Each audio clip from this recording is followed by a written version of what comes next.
impact, as well as the quality of the presentation, where your highest grade will be of excellent from 9 to 10 and very poor from 1 to 2, but I believe that you guys won't be performing poorly, of course. The one thing that for the participants that you need to know is that we are very strict with timing, so there'll be a 7-minute presentation and a 5-minute Q&A. So when you reach the first 5 minutes, Dr. Siti will actually guide you. Well, yeah, she will send you a reminder. Can you see the little hearts on your screen? So that is your indication that it's already 5 minutes. Okay, so it's time to really wrap up things. And once it's 7 minutes, Dr. Siti, what will you say? Time's up. And the more hearts there will be, the more time that you have gone overboard. Yeah, so please, being a time management workshop, so stick to the time and make it sweet and simple. Okay, you've got your tips with videos that we shared from Prof. Abi in the Back to Work Better Facebook group. So pretty much, and also from Encik Suhaimi. So that should be quite good for you. I'm done on my side. Are there any questions before we proceed to your last pitching practice? Okay, no questions. So I think it's straightforward. Before you break out, please fill up the attendance form and we'll see you soon. So please join your breakout. How long is the discussion? 20 minutes. 20 minutes, okay. Melissa, can you reshare the link for the attendance? Okay, sure, no problem. Thank you.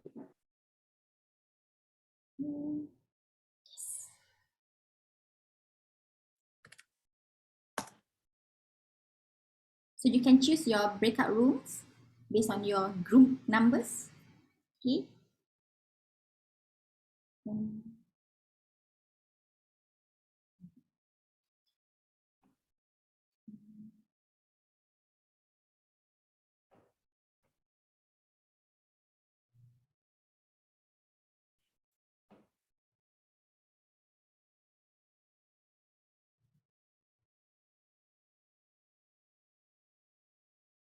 For Encik Suhaimi and Miss Usha, can you just hang on? Siti will create another group for us to privately discuss and briefing about the work later. Oh, and Abi also. Okay, thanks.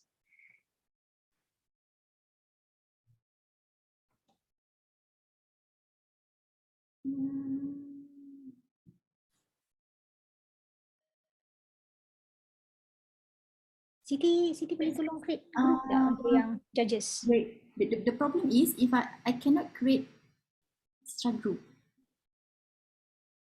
You cannot create? Yeah, because I need to close the group first. Then. Oh, is it? Yeah. So is it okay if we stay here? I guess so. But then we have Sumaya who is still here. Sumaya. And Chut who is still here. Sumaya, can you please go into your group? I'm still here as well. I can how do I? What is your group number? Group 2. Group 2. Okay. We are all group 2. Myself, Sumaya. Okay. So if you see at the bottom panel, you'll see breakup rooms. Okay. Okay. So breakup rooms, then you will see group 1, 2. Then you'll see the word join on the right. What about Demi? Which group you are? Oh, Deming is our mentor. All right. Sorry. Nice to have you around, Deming. Hi, welcome. Yeah. All right. Okay. So hello everyone. You may begin your briefing. Okay. So Siti, I think you might need to help me. Yes. Okay. Welcome, judges. So basically, it's going to be quite straightforward. So are you all able to access this Google form? Yes. Encik Suhaimi, okay, sorry, can see now. Because your mics are not on, so I presume things are okay. So if you're able to access, so what you will see is, can you help me open up the link, Siti? Yes, okay. Yeah. Uh, this one.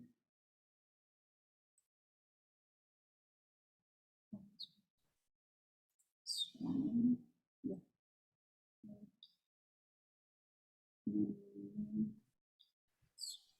All right. All right. So pretty much this is what you will see in your form, the APEC SLP form. So there are 4 groups, so you would have to fill this up 4 times. So, okay, just go according to your name and the group.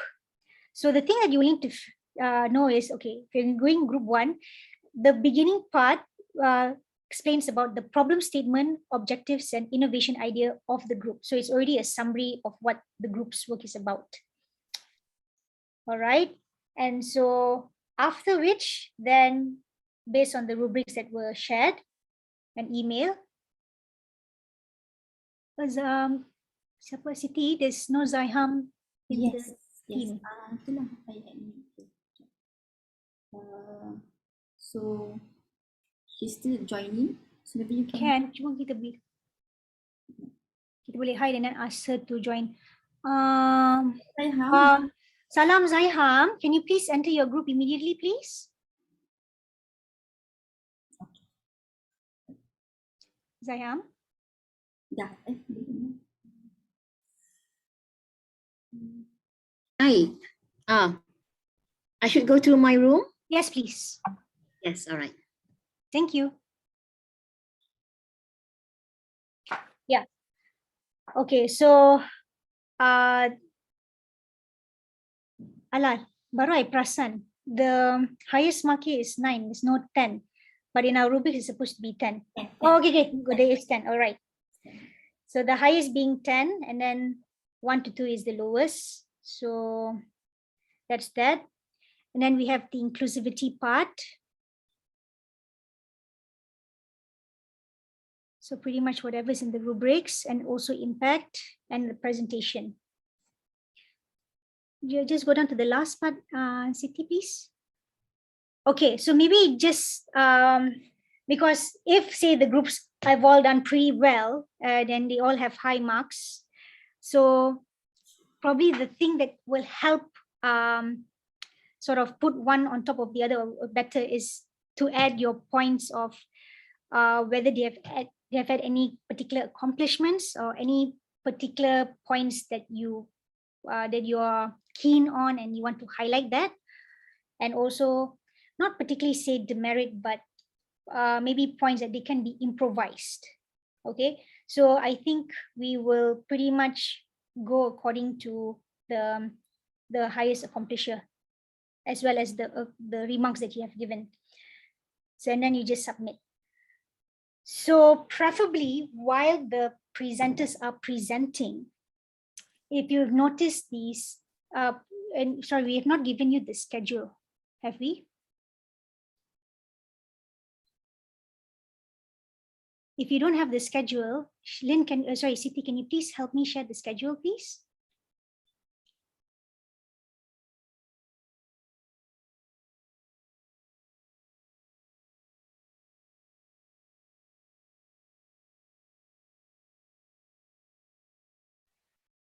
I don't think we have a schedule. I don't think we have that. We only have the tentative. That's right. What I meant was the tentative. The tentative. Is it? Yeah. Yeah. So that at least the judges will know when's the best time to submit. But the group, what is the group sequence? I think just to be safe, 1 to 4. Okay. Okay, I'll just share this one. Is it fine? All right. So, Okay. Yeah. So Yeah. just so you know, like this is what we're doing right now. We're while they are practicing, we are briefing you guys in. So during the presentation of 60 minutes, so pretty much every group should have at least 15 minutes. So should you feel that you need to submit, immediately after the presentation will be Dato Asma's talk. So that we'll also have a break. So that's the finale of when to submit your marks. But if you can immediately submit either during the presentation itself or at least during the speaker's talk, then that will be even better. so that we will actually, so that the committee will have time to actually present the awards. Any questions? I hope it's fairly straightforward.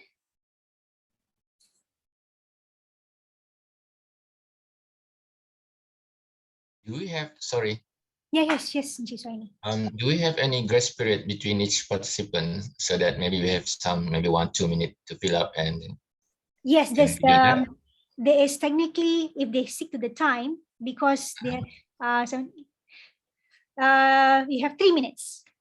3 minutes. All right. So that we can key in and then give something. Submit directly, yeah. But even if there's not enough time, it's fine. Maybe you just sort of keep a mental note, and then you can just submit it maybe during Dato Asma's talk or during the break. Sure. Because Sure. keying in the marks as in the one from 1 to 9, it's fast, but maybe if you want to add points to the accomplishments and parts for improvement might take a while, I can understand. So maybe only that part. But otherwise, that's pretty much it. All right. Thanks. Thank you, Incisani. Any other questions that, or maybe we have sort of overlooked?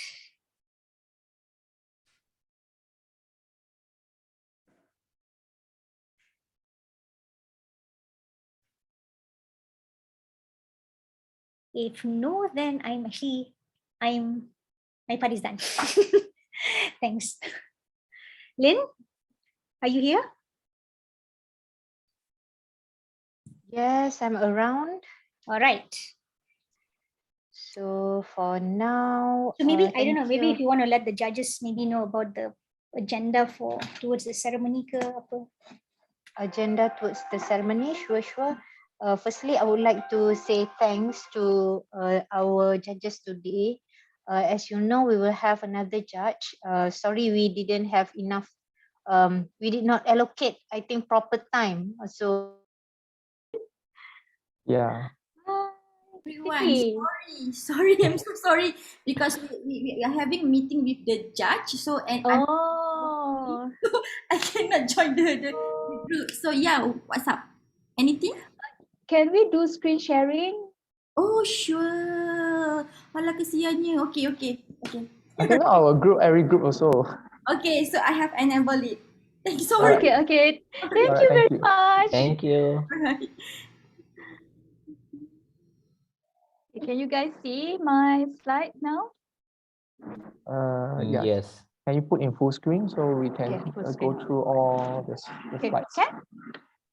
Yeah, maybe we check all the slides first. Okay, so 2:20, yeah, 2:20.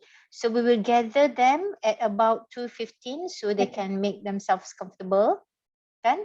And then selepas the talk, we'll be having selepas variation of exercises in order, and then the user data will be tracked, and users will be awarded badges and awards for their accomplishments and goals achieved. And last but not least, the app will also include daily tips on mental and physical health, how to improve your focus and decrease stress. And of course, these tips will be science-backed. the time. This is identified based on our several stages. So our participants have gone through. okay. Go ahead, Soya. Okay. It have many future and at the same time is simple enough to start. The opportunity is allowed to make appointment, organize the task, and more. This very suitable for all the individuals, who are overwhelmed by tasks and losing focus frequently in their work life. Okay, so this is a really efficient AI based, can be personalized based on 6 aspects. And this aspect will be based on your personal life goal, priority, daily works, and your own productive time and self-care aspect. As I mentioned, this is inspired from the wheel of health or wellness, combined together with Pomodoro technique, which is you can be work on one single task for 25 minutes and have a break 5 minutes. And after that, you continue and for another 25 minutes. So this will be increase your efficiency and your productiveness to complete a task. Yeah, so to help us to maintain the focus and also prevent us from burnout. Yeah, so at the end you have. Hi, I'm Usha Gopalanaya. Can you hear me? Yes, yes. Yeah. I'm the founder from Dawn Adaptive. Yeah, it's a social enterprise, and we are here to empower people with differently able. So our mission is to empower them and show them there's a different vision in life, just not looking into their disabilities. Yeah, that is what we do at Dawn Adaptive. We are an adaptive company, first in Malaysia with adaptive clothing line, to show fashion should not limit people with, with physical limitation and all that. Yeah, thank you. A small introduction about us. Thank you. Thank you. Thank you for Very having me. inspiring. Very inspiring. How about you, Mr. Suhaimi? We have heard your name over and over many times and been waiting for the video and all, and watch also the video. So hopefully boleh dengar lah live. A bit of introduction, please, if you are okay with that. Is it okay to mix the language, right? Yes, yes. During the No problem. teaching, during this thing, all things as well. All right. We are not going to have a session where the judges ask And questions. Kan? We are not I going to hope, have. There's Q&A yeah, for. I hope my connection also. There is Q&A? Yeah. 7 minutes presentation, 5 minutes Ah. Q&A, 3 minutes to submit. Okay. So this last questions, then there's more time to fill up. Ah, right. Okay, that's good. Right. Hi everyone. My name is Suhaimi, and thank you so much for the committee team, for the organizing team that's do such a wonderful, good job here. Lead by everyone. I think everyone is a leaders by their own mean here. It was a pleasure to meet all of you. Also my fellow judges. It's really the first time, and my duty now, actually most of it in Sabah, right? Really focusing on helping all our friends, especially entrepreneurs. Any entrepreneurs is our friends, coming back and getting up themselves to facing the real fact, right? And so last time before pandemic, we were focusing more on helping the communities to grow from the grassroots, from program training and so on, helping them coaching and training. But then now, after 2 years being into the pandemic, we saw that they need more in terms of support internally coming from themselves and self-realization. What else we need?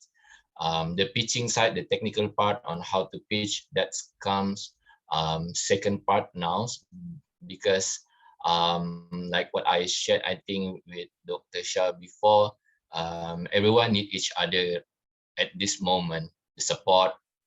So my mindset, my expectation, even going to this program today, is more like how to connect our feeling, how to connect the thinking, because whatever idea that will be pitched on, I believe will give a lot of benefits, even though it's just a practice, but that's how it starts. If you think about who will be the beneficiaries, like what Madam Usha said, you will be happy doing that. That's very important. You have a lot of passion in yourself doing that. I'm looking forward to see all that faces that very passionate, telling all the stories they have. Thank you.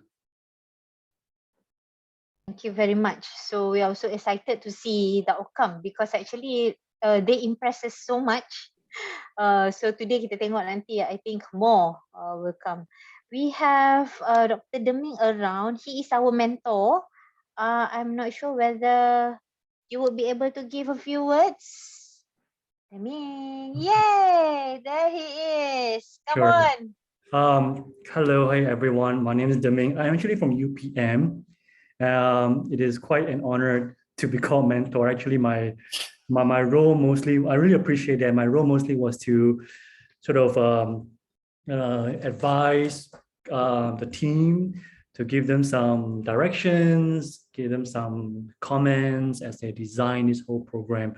So that was mostly my role. So the reason why I was given that role because I facilitated a workshop that trained Falina, Melissa on during the APEC SLP program. So really nice to meet all of you here today. Well, thank you very much. I have goosebumps because I still remember it was really tough questions that he asked us, yeah, Melissa, but eventually we managed to steer and more until today. Well, So well we done. Congratulations, y'all. we survived up until We now. actually survived, yeah. It's true. Yeah. That's why when Madam Usha shared about what she has done, we were like, oh my God, what she has done. Even for us, this little, I don't know how many hours thingy has put us upside down. It's almost 2:20 already. Shall we gather that? Yeah, Have you sure. sent the notification or reminder? Thank you, Deming. My pleasure. I'm really glad to see that this program has come to this stage. He said he wants to be the fly on the wall. I I want said, to how be come can you be the fly on the wall? I'm a big fly on the wall today, but yeah, I'm here to support. I'm here to just, to see the great work that the team and also the great work that all the participants have put in. So I'm really, really proud of this effort. 3 minutes to go eh. Oh, yeah, I was thinking we bring them in back. So that we can itu. start exactly at 2:20. Dah tutup dah. Okay. All right. So okay, the 3 minutes was 3 minutes ago, so no choice.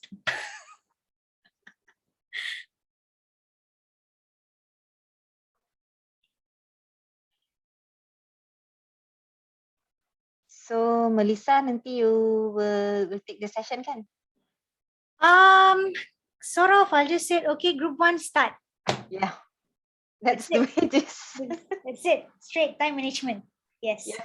Oh, speaking of, that we got to introduce the judges, but some of the judges probably don't know us. So for myself, I'm Dr. Melissa from University of Malaysia, Terengganu, and I am a marine biologist, but I work on parasites and natural heritage on the marine side. Thank you. Nice to meet you guys. And thank you for being judges. I'm Fadlina from UPM. I'm more to AI technologies and data scientist. Next, Dr. Siti and Dr. Shafina. Hi, I'm Siti Khadijah. I'm from UPM 2. I would say my interest will be on computer graphics, computer visions, as well as physics-based animation. Yes. Hi, Assalamualaikum. I'm Dr. Shafina. I'm also from UPM. So my research interest more to multidisciplinary field. So I'm actually combining IT with the other discipline. Okay. All right, thank you to all the committee and the judges, and welcome back all participants. It's exactly 2:20, so our sequence will start with group 1, followed by 2, 3, and then 4. So without further ado, group 1, you may start your presentation. Hi, allow me to share my screen for a bit. Okay. And all the best in your presentation. Okay. Give me a second. All right, I'll start now. Is that okay to start now? Please go ahead. All right, okay. Hi everyone, we are group 1. My name is Adila, my teammates are Xiaojun and Nur Zaiham, and we are here today to pitch to you FOMO Go Go. All right, this is an image that represents most of us today, whether we're an academic, a student, or a working professional. We are all confined to our desks, working on a task on a computer. But a lot of things are actually impeding our ability to focus. The increased screen time is actually affecting our cognitive performance. We procrastinate a lot, and especially during the pandemic, the lack of boundaries for time management. And also because of the pandemic, the stress and burnout that a lot of us academics experience, we have low energy and poor health. And another thing that is actually affecting our stress and burnout and low energy is actually our sedentary lifestyle. Did you know that even if you exercise 30 minutes every day, it is not enough to overcome the health risks of sitting too much? And you actually need to incorporate not just exercise, but also light activity throughout the day to offset the many hours of sitting. We all know that exercise is important for maintaining health and well-being, but research also shows that if you interrupt periods of sedentary sitting around with light exercise, it does have known health benefits. And even mindfulness techniques. We all know that it's very good for cognitive performance and health, but even brief mindfulness techniques throughout the day incorporated can increase working memory capacity and other cognitive performances. So if we can incorporate these two into our daily lives as we work, we may be able to increase our focus.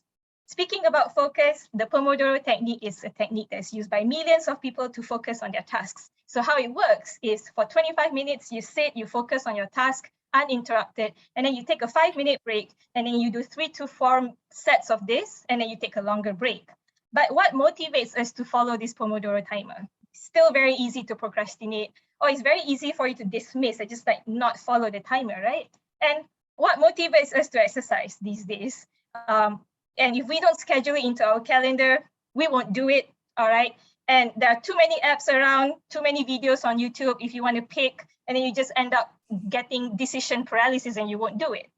With Pomogogo, our app features a Pomodoro timer. So for 25 minutes, you sit and focus. And then during the 5-minute mandated breaks, you get up and go exercise. So there will be physical movements or mindfulness techniques, along with a timer that is guided by visual and sound effects, such as background music that are either soothing or exciting during the exercises, a voice narrating you through the exercises, along with visualizations to highlight areas of the body and movements for you to follow.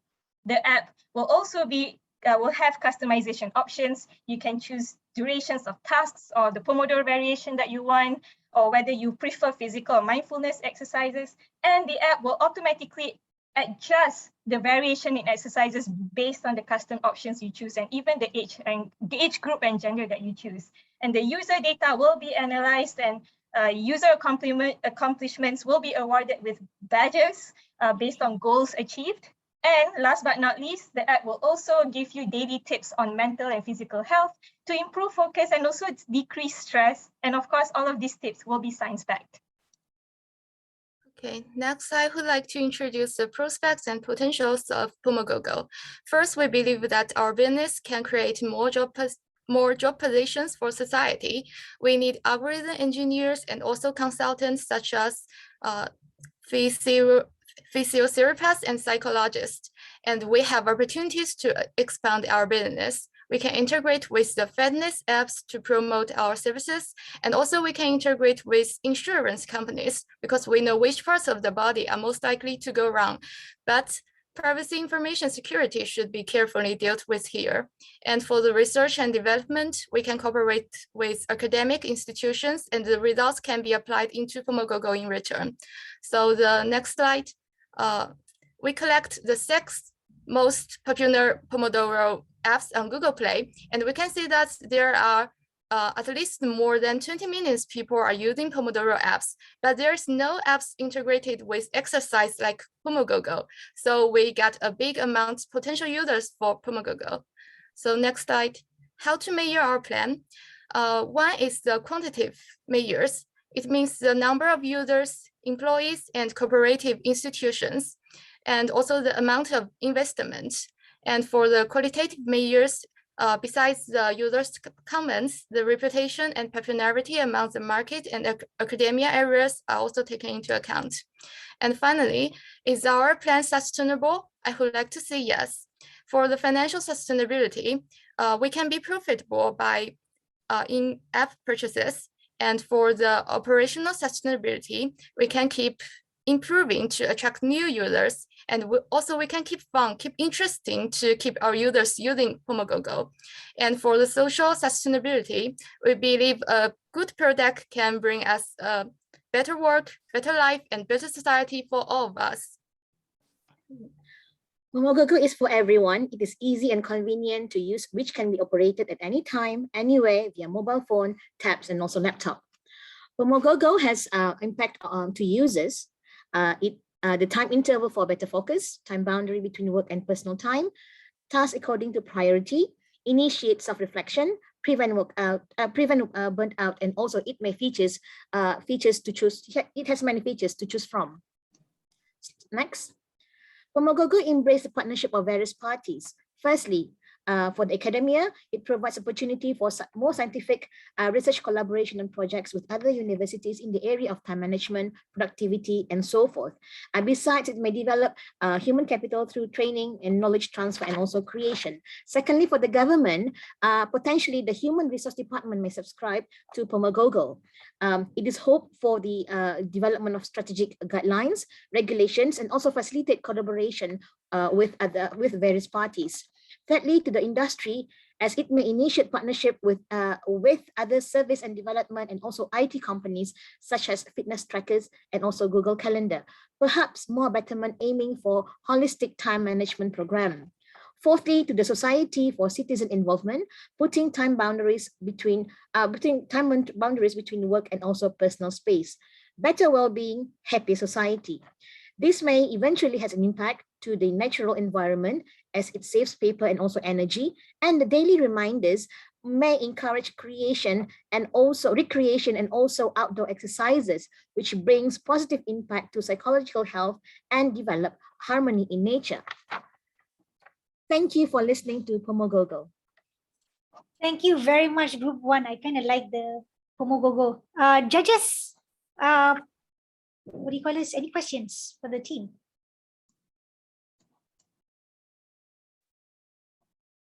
Hello.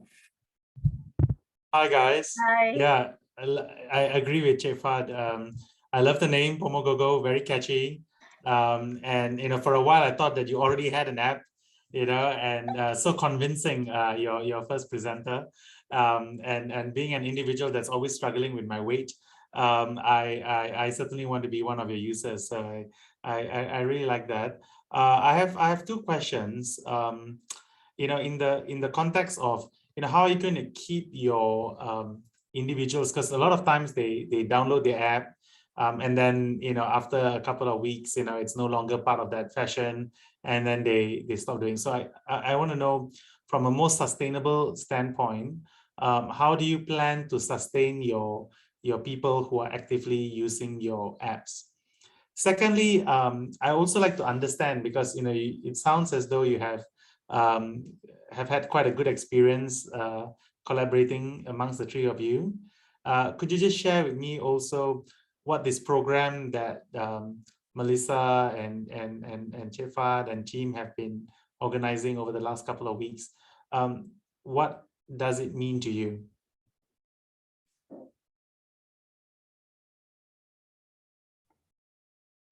Okay. So two questions. You can maybe answer the first question about retaining your customers that actually go onto it. What's your plan? Yes, I like to answer the first question. Alida, can you go back to the sustainability slide? Actually, we think out of some interesting functions to keep users, to keep them having fun in our apps, such like the badge system. So if they continue using our apps, they can be rewarded, so they will feel satisfied with this accomplishment. And also we can give them random weekly or monthly goals, so they will not feel boring. And also we can just help them to add friends, just like SNS, so they can have competitions with friends. So yeah, I think they will not feel boring with our apps. So yeah, I think not just these three kinds of functions. I think in the future we can think out of more functions to keep users having fun in our app. And I think I like the idea of creating a community that supports each other. I think that's a great idea. Yeah. Thank you. And what about the best experience so far that you have actually had? I am not sure if I can speak for the whole group, but for myself, I think, working together with people from various backgrounds, like Xiao Jun here is in finance and accounting. So clearly me from a biology background, I wouldn't know anything about that at all. And Zaiham here is from an educational psychology background. And I think when we spoke to each other, when we were trying to figure out what app to do, we realized that we were all using different ways to manage our time. And I think, and in some way or other, the ways that we're managing our time right now is not working as well. That's why we're all here in this workshop. So I think that has allowed us to exchange different ideas and learn from each other, and perhaps come up with like different ways. And I think, for example, coming up with this app actually made me realize that, like, I didn't know this, all the scientific facts that I threw at you, I didn't even know them before this. I knew exercise was important, but I didn't know that you have to break up your sedentary periods throughout the day. And turns out that actually fits in with the Pomodoro technique that people are using. And you know, the thing about exercise also, like the decision paralysis, I go through it all the time. Like I have to go through YouTube and you know, I end up spending 40 minutes choosing a 10-minute exercise, and actually that's not working. So this is an app, honestly, is something that I would use for myself. And that has come up from our discussions with our group members, and I really treasure the experience. Thank you. Excellent answers from group 1. So I will now give time for the judges to fill in the form for group 1. And while they are doing so, group 2, please be prepared. You can start your presentation by 2:35. Yep. But well done, group 1. It's a good start already. So group 2, 3, and 4, yes, it's going to be either that or better. Pressure is on.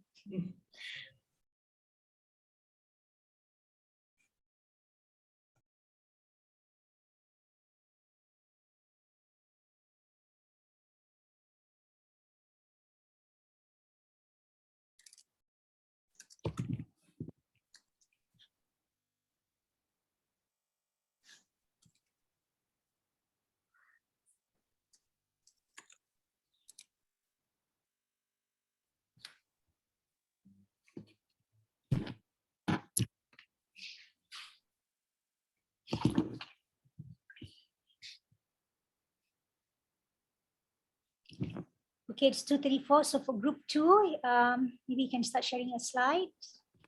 And I'm sharing now. Let me know if you can see the slide in presentation. It's your Canva. Yes, yes.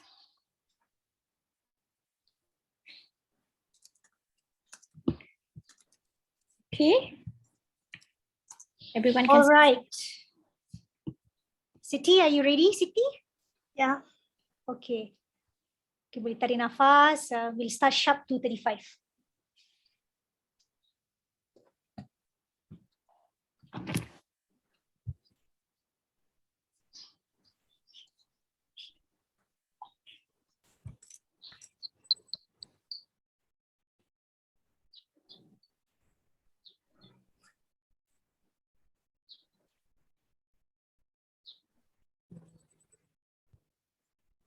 Okay, you may start. Okay, Bismillahirrahmanirrahim. Assalamualaikum and a very good afternoon to everyone, especially our panel today. Okay, I am from group 2, trying to presenting on the well-known apps, which is Google Calendar. And our groups try to innovating Google Calendar for working middle career women. Okay, next slide, which is try to show to you middle career woman, which is we try to juggle with our basic tasks with our children and also our own tasks at office and so on. Next, okay. Sorry. Okay, talk about time management. Time management is a very limited resources actually. Okay, to have a good time management that can increase your productivity, efficiency, and effectiveness in your daily life and so on. So you have to manage this time wisely, since you have multiple tasks to done. So they have a variety of techniques, skill, and also tools that may be useful and helpful for you to manage time when you need to focus on specific goals, project, and tasks that need to be accomplished within a given time period. So next, the problem setting. Okay, so the problems that we have at the moment, of course, time management is an important issue. Even before COVID hits, So now having to juggle between family, work, your own self, your mental health, as well as your physical health has been quite difficult, especially when COVID-19 pandemic hits us back in 2020. Of course, we have multiple online meetings, and then we have physical tasks as well. Taking care of the immediate as well as the bigger family members has been a big issue for all mid-career women. And the need to balance between this task, on top of that, trying to keep sane and having our own me time. So the objective of our proposal is to innovate a well-known apps and incorporate the needs into the apps. Okay. One of the popular application, which is Google Calendar. I believe that all the people here also using and familiar with Google Calendar, which is we consider that developing new apps really takes time, research and development process, and also we have to preparing and consider about the funding. So we're trying to take the example, which is Google Calendar, and we're trying to propose the improvement, a little bit improvement for this application. Previously, my time said that we have to setting our time, which is as a mom and also as a working woman. So Google Calendar really helped that. What is actually the innovation that we are trying to propose? The first one is, since Google Calendar is accessed through online, we propose everybody can access it online, and also just only once edited when the internet is available on the area. The second one is voice control, because as mom, as a woman who have a career, after have a meeting, we don't have any time again, we have to concern our baby. So voice control is really important to make it the setting itself through the Google Calendar. The third one is, which is very important after the meeting, we have to resume all the meeting, what is the point of the meeting, and also what is actually we're talking about. And then before that, we have to spare our time with your family. And then thank you so much for Google Calendar. If the setting of the Google Calendar also preparing for minute of meeting, it means that all the resume also available directly through the Google Calendar. And the last one, send the minute of meeting through all the member, which is setting up before the meeting start itself. So yeah, that's our innovation for the Google Calendar. Sumaya. Okay. Now we looking about the SWOT analysis. The strongest is easy to use, add and modify the event, share and invite. Also, it has many of features, can at the same time is simple enough to start. The opportunity is allowed to make appointment or organize your daily task and more. That the time management tools make work best for the people who need the simplify and plan the busy day. The weakness, the damage data is possible. Also, the many options make the some event is difficult to do. And the last problem is not saved. Sometimes it can steal the significant information. Next slide. Now we're looking at who the target market. Everyone who in early and mid career, you can use it. Everyone who is the juggling with many tasks, you can use it. Everyone who try to manage the time and the students. The next slide. The impact of the project is can help the mid-career women to make to able to manage the time, because the Google Calendar is easy to download in the YouTube, and also many of instrument and employee you use it, so it's easy to send the online and you send you online. This all for the impact of project. Thank you. Thank you very much, Group 2. Questions from the judges?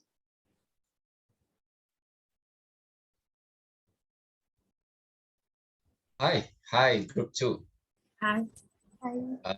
Quick question from me. Number one, can you tell me how you will generate your own income from these apps? And the second one is it's just about, are you talking about Google Calendar or your product? Which one that you are trying to say to all of us here? Because most of the slide talking about Google Calendar, I didn't see any like single name to brand your project or your idea, so that when you talk about it, you are not confusing us between talking about Google Calendar or your product. Thank you.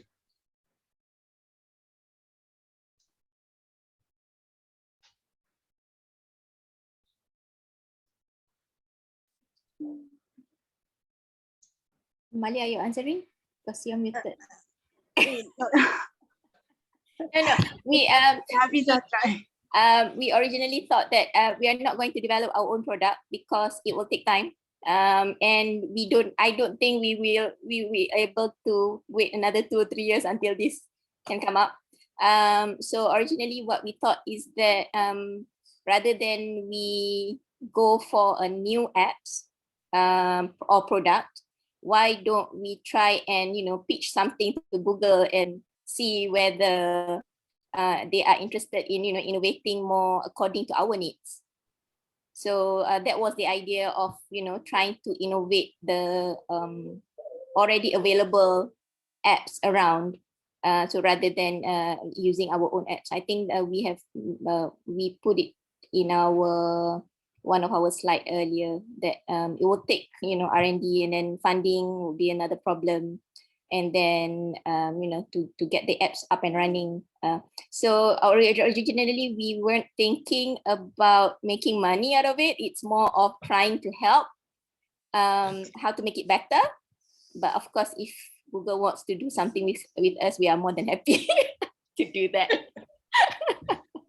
It's not anything to pitch to Google, but why not? Yeah. I guess my question is that, one of your problem statements is about trying to really balance from a time constraint issue, right? So the question here is, how much time do you perceive in a week will someone using your Google app for a typical lecturer, with your changes in no need to type in, but using voice recognition and being able to schedule this offline, if really offline is a problem for the majority of researchers, how much time are you really saving? Are you expected to save a week? I don't think we come up with the exact time personally, but I do think that we will be able to cut the time quite well with having something to be done. All this nitty-bitty stuff that you think that it should be done as soon as, but it actually takes some time for us to say, okay, I need to, for example, yesterday we were doing our own group pitching meeting yesterday. And then of course I had to create a meeting link and then send it. And I think that although it's only one meeting, if you consider that one meeting is probably 1 minute, let's say if you have many meetings in that 1 week. And of course, all the time, sometimes it's you or it's other people, but it's we are thinking about this is not only targeting for you, it's for other people to use as well. And I'm pretty sure usually the ones that ang kena buat, the ones that had to do the meeting and invitation is the small fishes. Right? So and I would say the small fishes are the ones that have a lot more to juggle, and usually the small fishes are early to meet career women, and it would help a lot, especially with minutes. I think I spend a lot of time doing letters as well. Although you do have clerks, but for you to convey one thing to your clerk for them to do, and then they have to come back to you and show it to you whether you are satisfied with it, it's actually easier if you just do it. So I think that sort of cuts the need for, you know, other people to do the work for you as well. That's the other thing that I think the group felt that it's very important, and then it can help us a little bit as well, you know, in juggling. My daughter was screaming just now as well. So you understand, you know, trying to juggle all this. See, she's screaming again. Do mind, Hafiza, I have to cut in, but we actually Yes, yes, time, so we need the judges to actually make the decision. But thank you so much for the well thought explanation. And yeah, so I will leave some time for the judges to evaluate you guys. Well done, group 2. Group 3, please get prepared.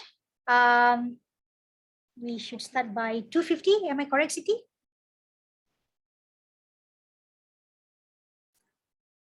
Or pretty much when the judges are okay, then we can start with group 3.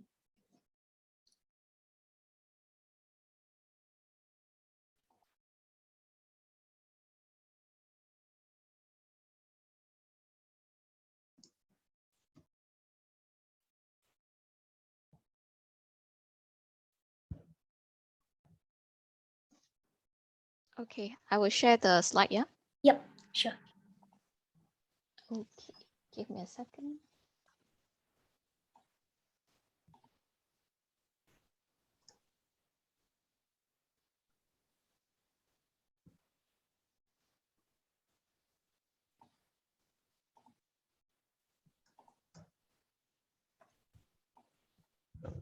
Yeah. All right. So shall we start, or we should wait for 2:50? Just hang on for a while. All right. Sure. Or maybe another minute or so for the judges. Sure. Sure. Okay. Thank you.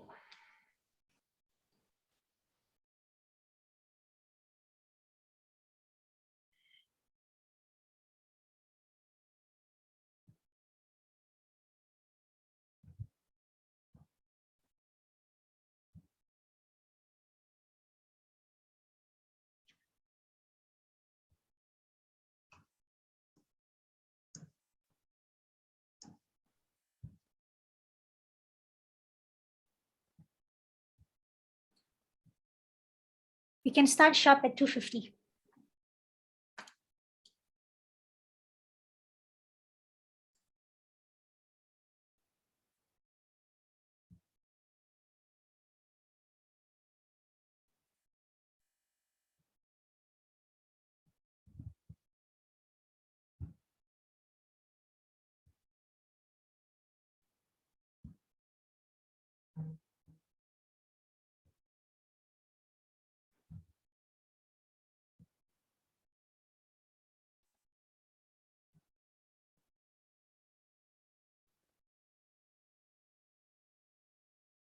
All right, group 3, take away. All right. Good afternoon to the honorable judges and all my friends over here. So we are from group 3, and the title of our pitch presentation is "Do What Matters Most with iCareer." Next. All right. So have you ever felt burnout lately? Have you ever been feeling moody after work? Or worse still, have you ever been moody once you reach office whenever you're about to start your work, right? Picture this scenario: individual A, okay, who is an avid photographer who is working in the office, but once he reaches office, he starts thinking about his wife, his children at home and school. He starts to think about what to do after work. I mean, perhaps with his newly purchased camera and try to get some shots. Or individual B, who just get back from home. Get back to home from office, but he starts thinking about the work to be done tomorrow or the unfinished tasks from office, and he starts getting call from his bosses. All right. So what is actually work-life balance? So work-life balance is a term coined to actually explain the balance between the time spent in work and also time spent on other aspects of life. For example, hobbies, interests, social, and also your family life. So they are actually current existing time management apps or tools, but they are generally very generalized, and it's like a one-size-fits-all thing. Next. So we have a statistics here to show, based on the recent statistics in 2021, so it shows 27% of working adults are struggle of not being able to unplug from work, and a 20.5% struggle of having difficulties with collaboration and communication. So many of us are struggling with this balance, work-life balance, caught in a rush to get things done both at home and at work. So it actually increases our stress level, and the happiness level will then decrease. These are some of the symptoms of a tipping work-life balance. So you have like a prolonged multitasking. I'm sure all of us are multitasking, which will lead to an overwhelmed work from home workload, and then it will lead to physical and mental burnout. So if you are struggling to achieve work-life balance, you are not alone. Question is there a way to mitigate or ease the work-life balance? So the answer is iCareer. Over to you, Chloe.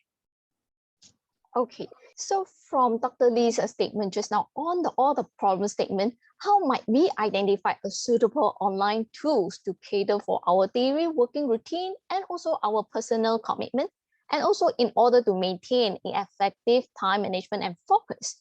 And our objective will be MDA. M is stand for manage our day and routine in a more smarter way with the assistance of AI-based software or tools. And D is discipline the consumer or user with Pomodoro technique, which is we able to extend our focus in completing the task. Yeah.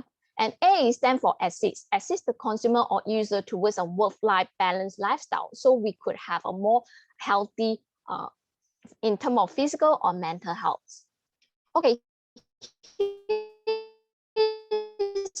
our proposal. This is an AI-based personalized time management apps, and it integrates with some of innovative functions, yeah, which is sync with the existing Google and Microsoft Calendar, and also able to save data online, and also do one-click task share with the spouse or even team member as well. And one thing we also think that we could integrate with the chat functions with the psychology counseling. Yeah, sometimes you tend to be stressed, you want to chat with somebody. And also, if it would be best if these AI apps can come with a productive timing, it can analyze which the best time you can work, yeah, for a better productiveness. Okay, and number 6 would be draw it features for those people who love to do the note taking. This is another way of eco-sustainability approach. So at the end, this iCareer actually is really ideal for those like busy individuals who are overwhelmed by tasks and also losing focus frequently. And this is actually inspired from the view of health and wellness, and actually be combined with Pomodoro techniques. So at the end, our overall end goal is we want to the consumer who use it to maintain focus and keep on track, and also prevent ourselves from burnouts, and happy life and happy you. So I will hands on to Hanisa. Our app is supported by AI ethics principles in iCareer. It is competitive and sustainable development, law ethics and international standards, transparency and accountability, security and privacy, fairness, and also is reliable. Next. This is iCareer. Next. So you see here, we have iCareer apps, which is divided into few divisions. And for example, the health. Next. And then we can choose, for instance, the exercise, and we select yoga. And from yoga, we can select either Pomodoro, or we can make the reminder. You also can customize it. Next. The impact is that it will create a smart, innovative approach by offering a better work-life balance solution for people who are busy working, especially in work, personal commitment, family commitment, and self-care mental health. Next. It is closely related to SDG number 3, which is good health and well balance. Thank you. Awesome, Group 3. I like this iCareer idea. So from the judges, any questions?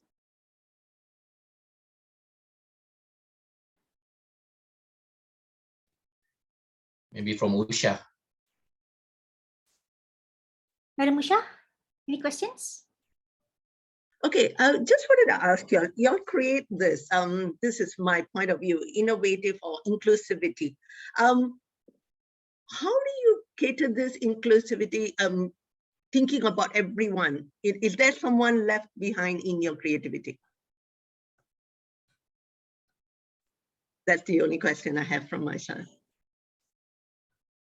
actually in this eye carrier, we are relating it to everyone. Like for instance, right, in the eye carrier, we divide it into few sections: the home, family members, health office, and laboratory. So for those who also have the eye carrier, we can connect with each other, like especially the family members. It will include the reminder and also the communication between each other inside the section. Of course, we didn't show it inside the slide. Of course, it needs further development. And for the home, actually, we would like to incorporate as well the smart home. Like from this section that we can do CCTV or either any appointment that guests want to come to your house and etc. And I just showed the section of health just now. In terms of the office, it will have some admin tasks and also, of course, admin communication with your superior and your colleagues. And laboratory, it is with your students and others. So of course, it's just a suggestion and it can be amended. Okay, yeah, that's from us. Yeah, thank you. All right, thank you. Awesome. Thank you, Usha. Are there any more questions from the judges? We can take up one more. Sure, I'll ask a question. All right, so this is a bit of an unfair question because I'm going to ask Dr. Lee Zien. This whole program has been about supporting, inclusive leadership, and I think there's a additional focus, understanding that there is a lot of gender inequity that needs to be recalibrated and rebalanced.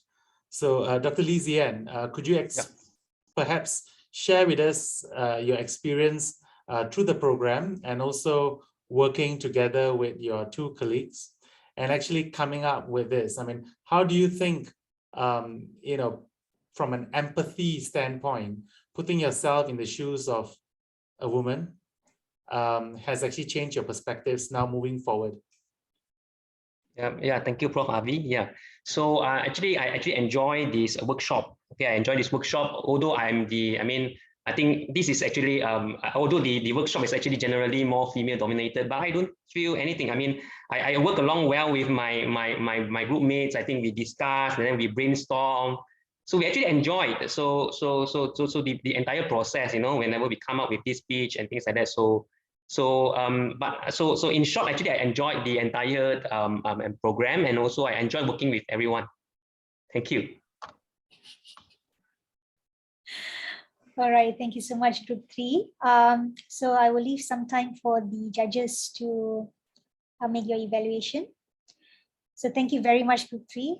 And so I will call upon Group 4 to just share your slides until probably, judges, are we okay to start at 3:03 or do you need 3:05? 3:03 is fine. 3:01 is fine too. Yeah. Okay, if that be the case, we leave it at 3:03, all right? Okay. So ample time. Can I share the slides now? Yes, you can. Okay.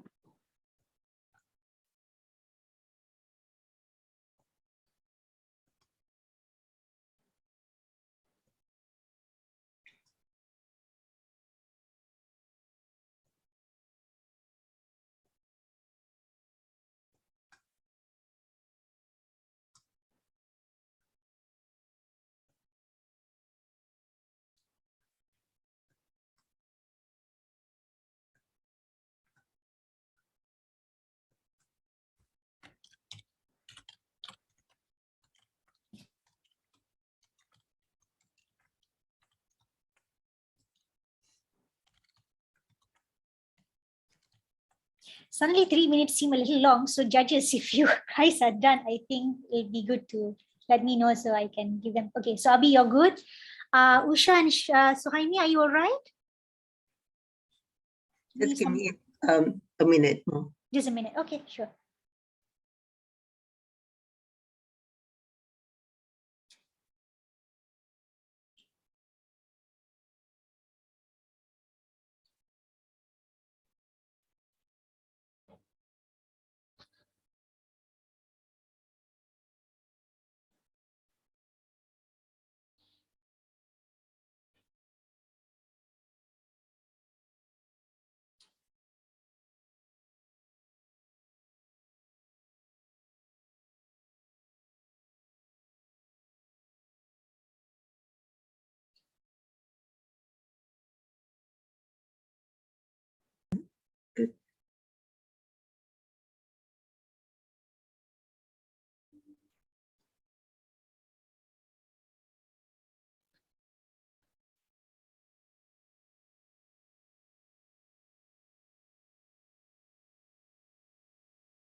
So I guess we can start at 3:03 on the dot, yeah?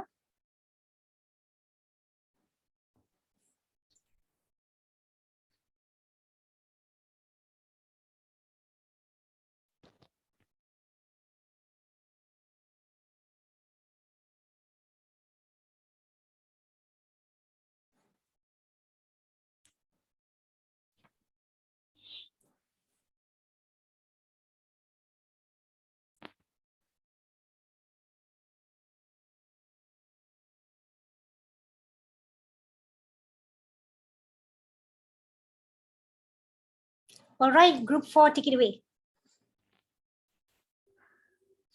Good afternoon and Assalamu alaikum. It's an honor to have the opportunity to address such a distinguished audience.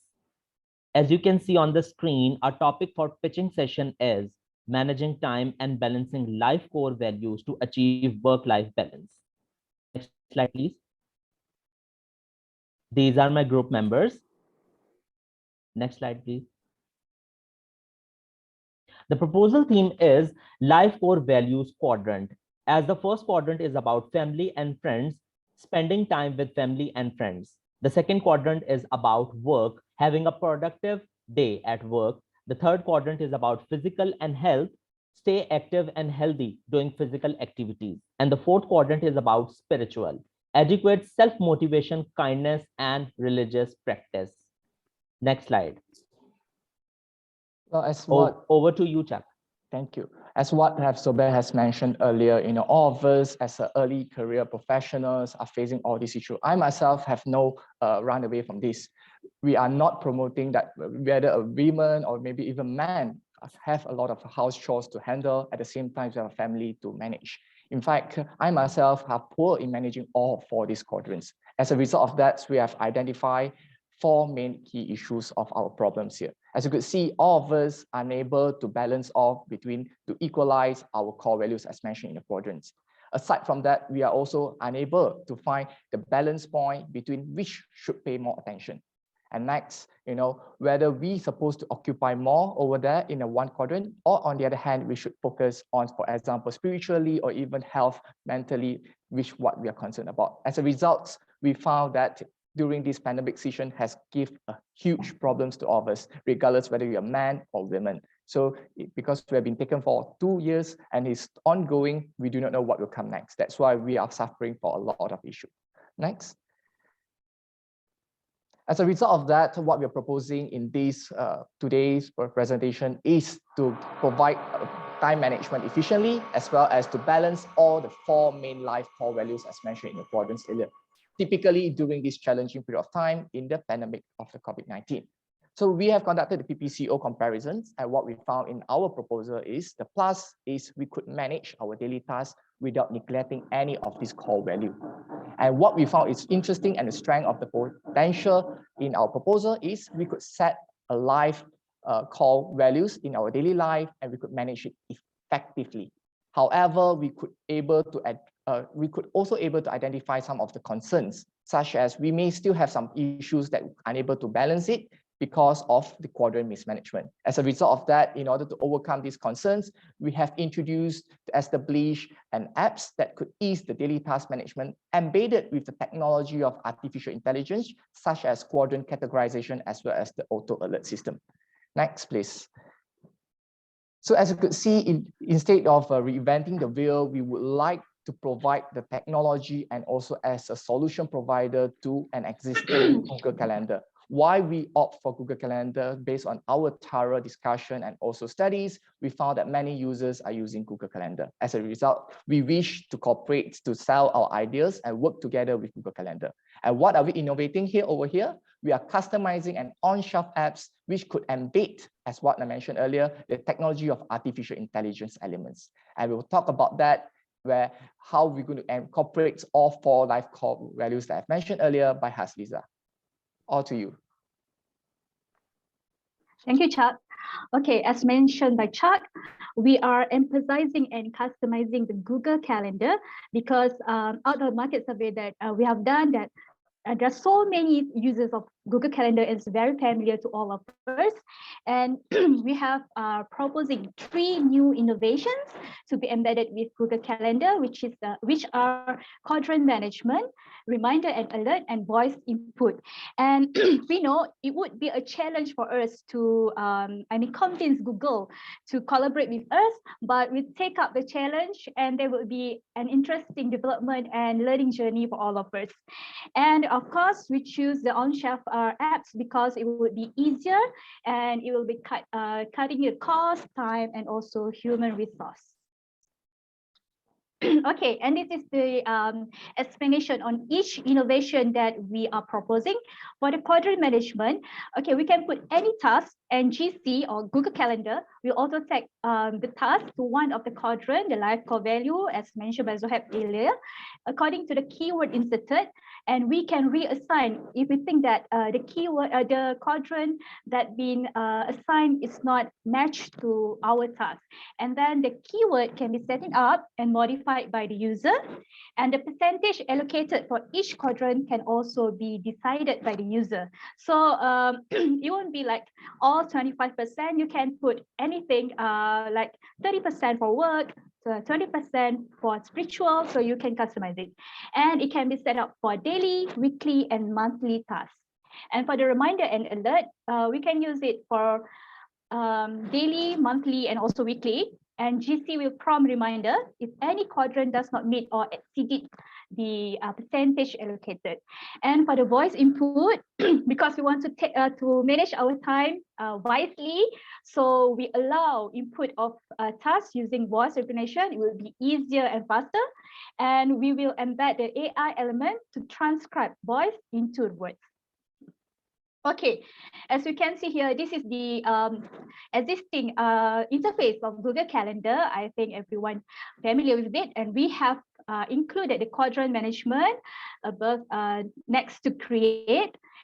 And then this is task input interface. This is also from the existing Google Calendar, but we have embedded the voice recognition, voice input to input your task, and we will also have quadrant category below there. So you can reassign if you think that the one that is assigned to your task is not appropriate. Okay, and this is the quadrant management interface. This is like the core proposal that we are proposing now. So we have quadrant category.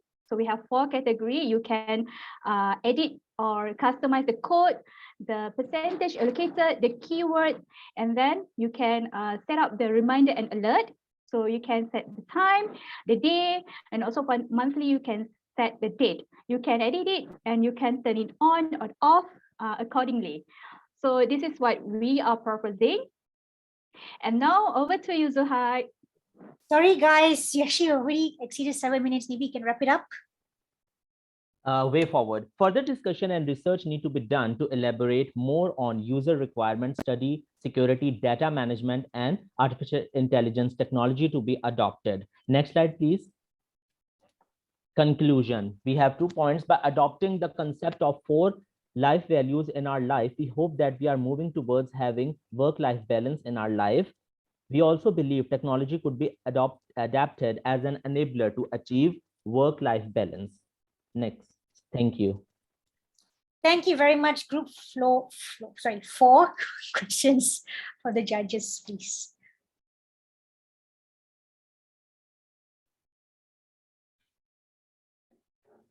Hi, Group 4. Thank you very much for your lovely presentation. My question is, I was actually very surprised, that quite a number of groups today have mentioned that COVID-19 has resulted in individuals not having, enough time. And I was just wondering whether, is this COVID-19 or this just happens to be the fact that we are ending up doing a lot more than, we can actually take on. And how much of this is actually COVID-19 changing the way in which we operate? Well, I think I'll take that questions. Prof. Abhi, thank you for the questions. I think there's always two sides of a coin. It's a matter how you're going to view it from a different perspective. For those that are working at home, those previously you used to send your kids to the childcare, or you may probably have a caretaker and so forth, so, or babysitter, so on and so forth. You can probably juggle with it. On the other hand, for those that have to switch your entire daily tasks to manage all these additional will come to a burnout for them. And in terms of statistics, based on the telemarketing results of working online, which I found in the international labor organizations, many of us are actually facing more work to manage, especially micromanaging it. Sorry, I did not get the statistics in figure at the moment, but I hope that clarified a little bit. Yeah. Great. Thank you. Thank you.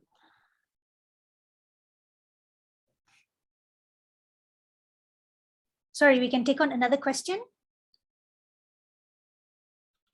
Or Hi. My question is more on a perspective. I mean, most of the group representing today goes for a product which is an apps, but in fact there are so many apps out there that have their own challenge.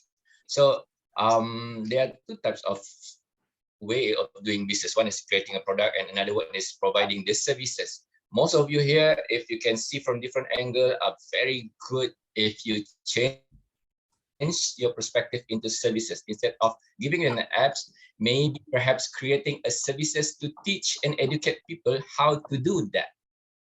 I mean, people pay for the how to, and then the apps can go for free, something like that. Communities, when you have enough big community, then you can talk with Google.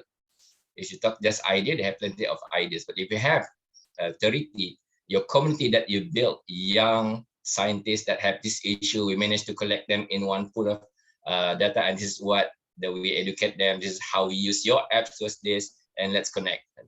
I think that's, I just take this opportunity to share my thought about it. Ooh, thank you. Can I just add on that if you have time? Okay, yes, thank you, Mr. Yeah. Suhaimi. Yeah, I just maybe as what Encik Suhaimi said, you know, when you create an app, I see from the 4 groups, none of it has people with visual disabilities or any other disabilities added on to the apps. How do you help the people who have this kind of disability? How does your app help these people? Has anyone thought about that? I like your, you know, you have voice input. Okay, that is good. You know, people who can't visually see, they can, you know, put that in the app. You know, they can use their voice and put it on. That is good, but which is already there. But how else can you all, you know, those who have dexterity issues, how will you help them? Other than voice, is there another way that you can give a better choice or better inclusivity into this app? That's all. Thank you. Thank you, Ms. Usha, for the question. So yes, we do have the voice recognition. So it's one of the functionality that can cater to the disabled and for disabilities. And I think as we going to present and propose to Google with our collaboration, I think we have to further discuss on the function that can cater for all categories, even for the disabled or for the young kids or for the oldies and everything. So with the AI embedded in these customized apps, I think we can do something to cater all categories. As we have now many apps that can cater, so we can learn from the other apps and we can embed it. We can try to like discuss more and do more research on how to acknowledge all the categories so that everyone can use our apps that embedded with Google Calendar. So it's a very good thought, Ms. Usha. If we proceed with this project, we will look into it. Yeah, I think everyone should look into it because I Yeah. think that is what inclusivity is all about, you know, getting everyone involved. Nobody gets left behind. Yeah, thank Good you work. very much, everyone. Thank you, Ms. Usha. Awesome questions and feedback from the judges. Thank you so much. So while you're filling in this part, I want to congratulate all of the groups for doing an awesome job. Well done, everyone. Everybody's relieved. Yay! Let's celebrate. Okay, but before we go into that, actually I'll pass the baton down to Ms. Fadlina to present the next agenda. But again, well done, everyone.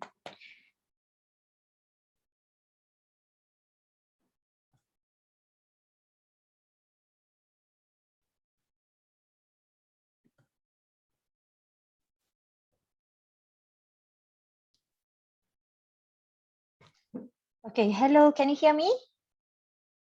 Yes. Right. We will be having a speech by Prof. Emerita Dato' Asma, Dr. Asma Ismail, Fellow of Academy of Science at 3:20. Since in my clock we are early by 2 minutes, can we have a 2 minutes break and then we start at 3:20? Is that okay? So everybody can like relieve and take a quick break.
My clock is already 3:20. Hello everyone, hope you can hear me. I'm back to introduce to you our speaker as the closing speech, Professor Emerita Dato' Dr. Asma Ismail.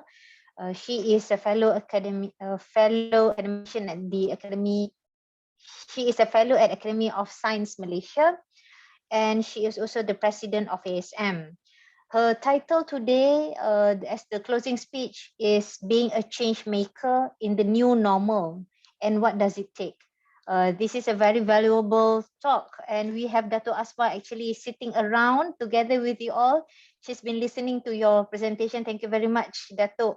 I hope the time, actually there was a miscommunication, but I hope it was blessed to have you earlier, much earlier. Thank you, Dato'. So the screen is all yours now. Okay. Thank you, Dr. Fadlina.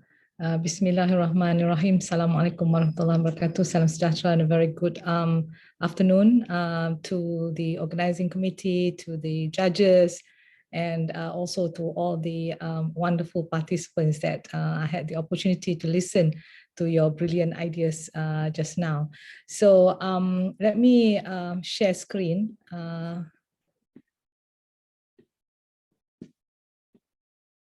Okay, can you?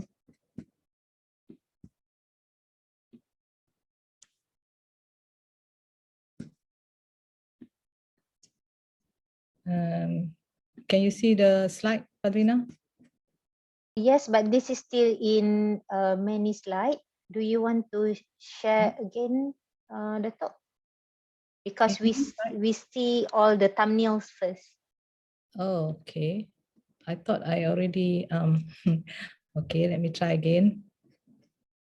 This one, PowerPoint, share. Okay, boleh? Still the same? No, Maybe you can, okay. Then it works now. All right, thank you very much. Okay. So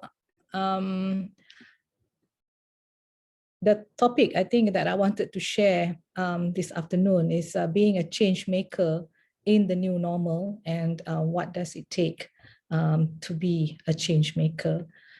Basically, what I wanted to say here is that happy International Women's Day. That's going to happen sometime in March 8th of 2022. Yeah, another year passed by, and every year we hope for change, right?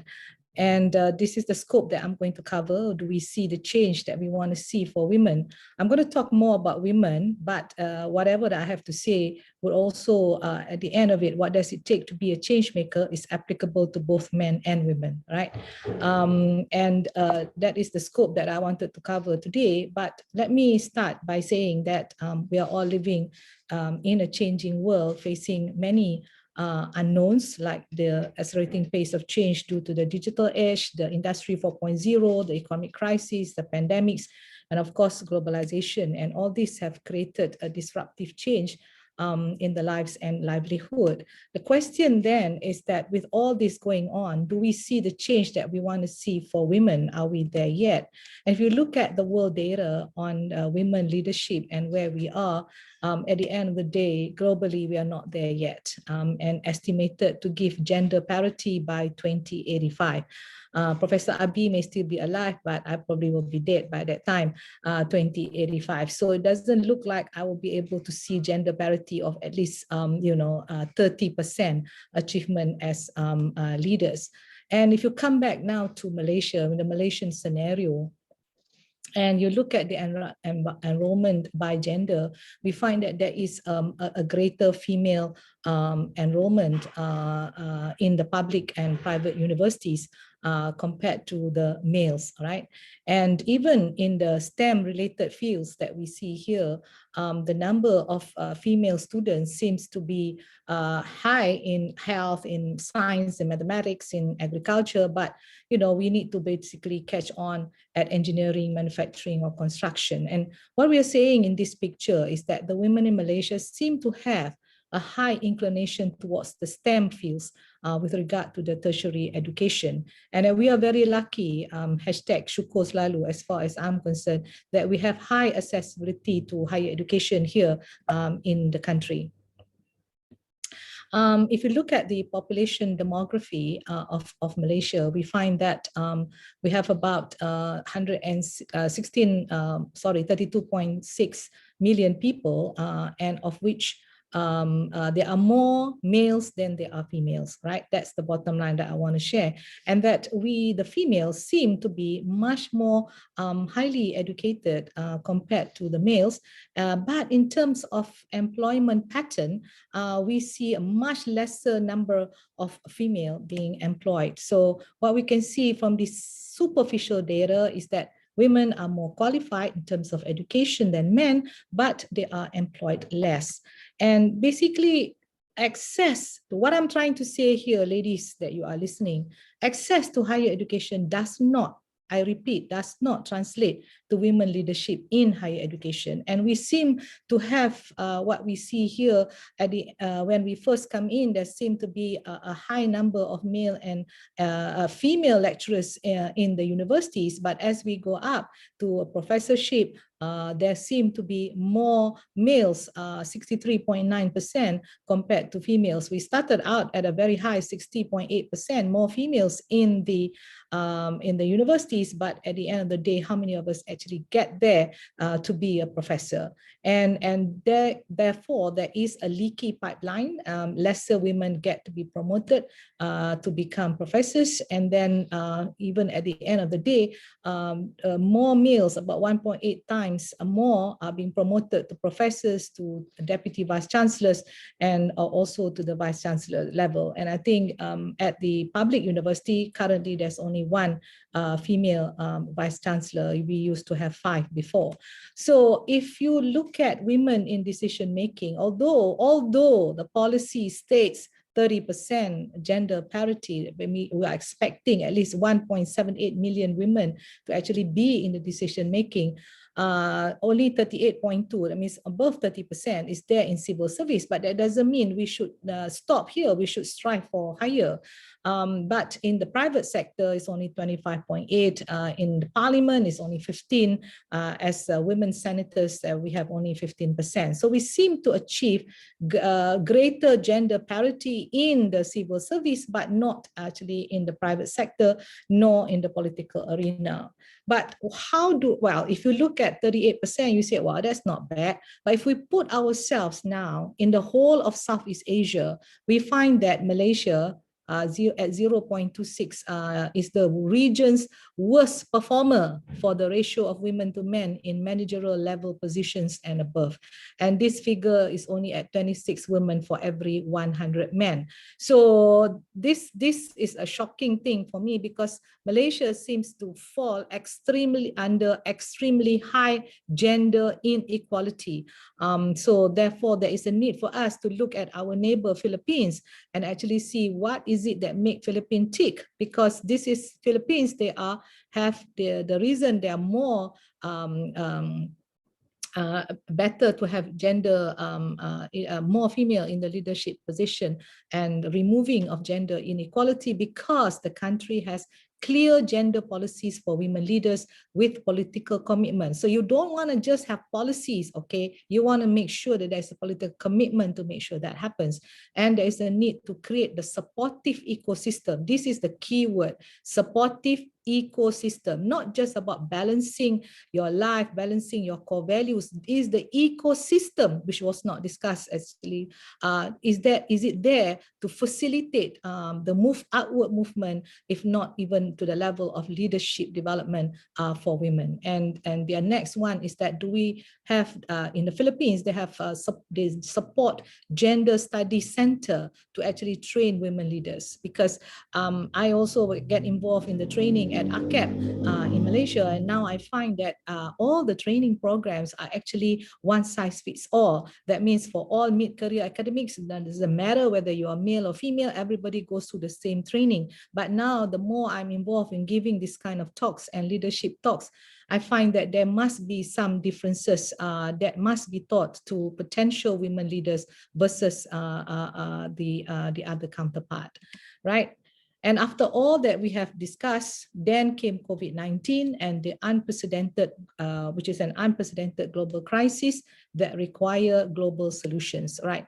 And then you see then the impact of COVID-19 on young women and girls, and basically COVID basically undo the steady progress of improving the education and general situation for women, and has created a major setback for female empowerment globally.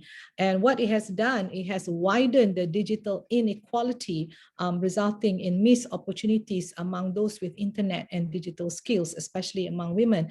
And I think the judge, Ms. Usha, asked the question of inclusivity. And that means to me that we are talking about artificial intelligence, we're talking about all those apps that you want to have, but can we please answer the question, when 50% of the people do not have internet, what do we do? Do they not deserve the time management that is now provided by the ideas that you have given? So inclusivity is a very important point, because if you discuss about inclusivity, you will now create a more holistic solution to the problems being addressed. It's even in a small pitching exercise. So in terms of education, before the pandemic, you see 130 million girls were not in school, but due to the coronavirus, 767 million are now affected. So at the end of the day, with the COVID, the girls spend more time at home, they do more unpaid domestic care,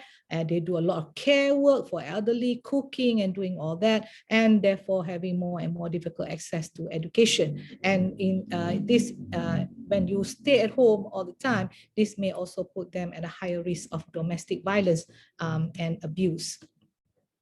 And as being mentioned, since March of 2020, we all faced COVID, and overnight our life changed. And suddenly now we are living in what we call the new normal. Life in 2022 has been 2 years. So all I can say is that whatever is said and done, the new normal is already here. Get used to it. All right. So now how are you going to cope, right?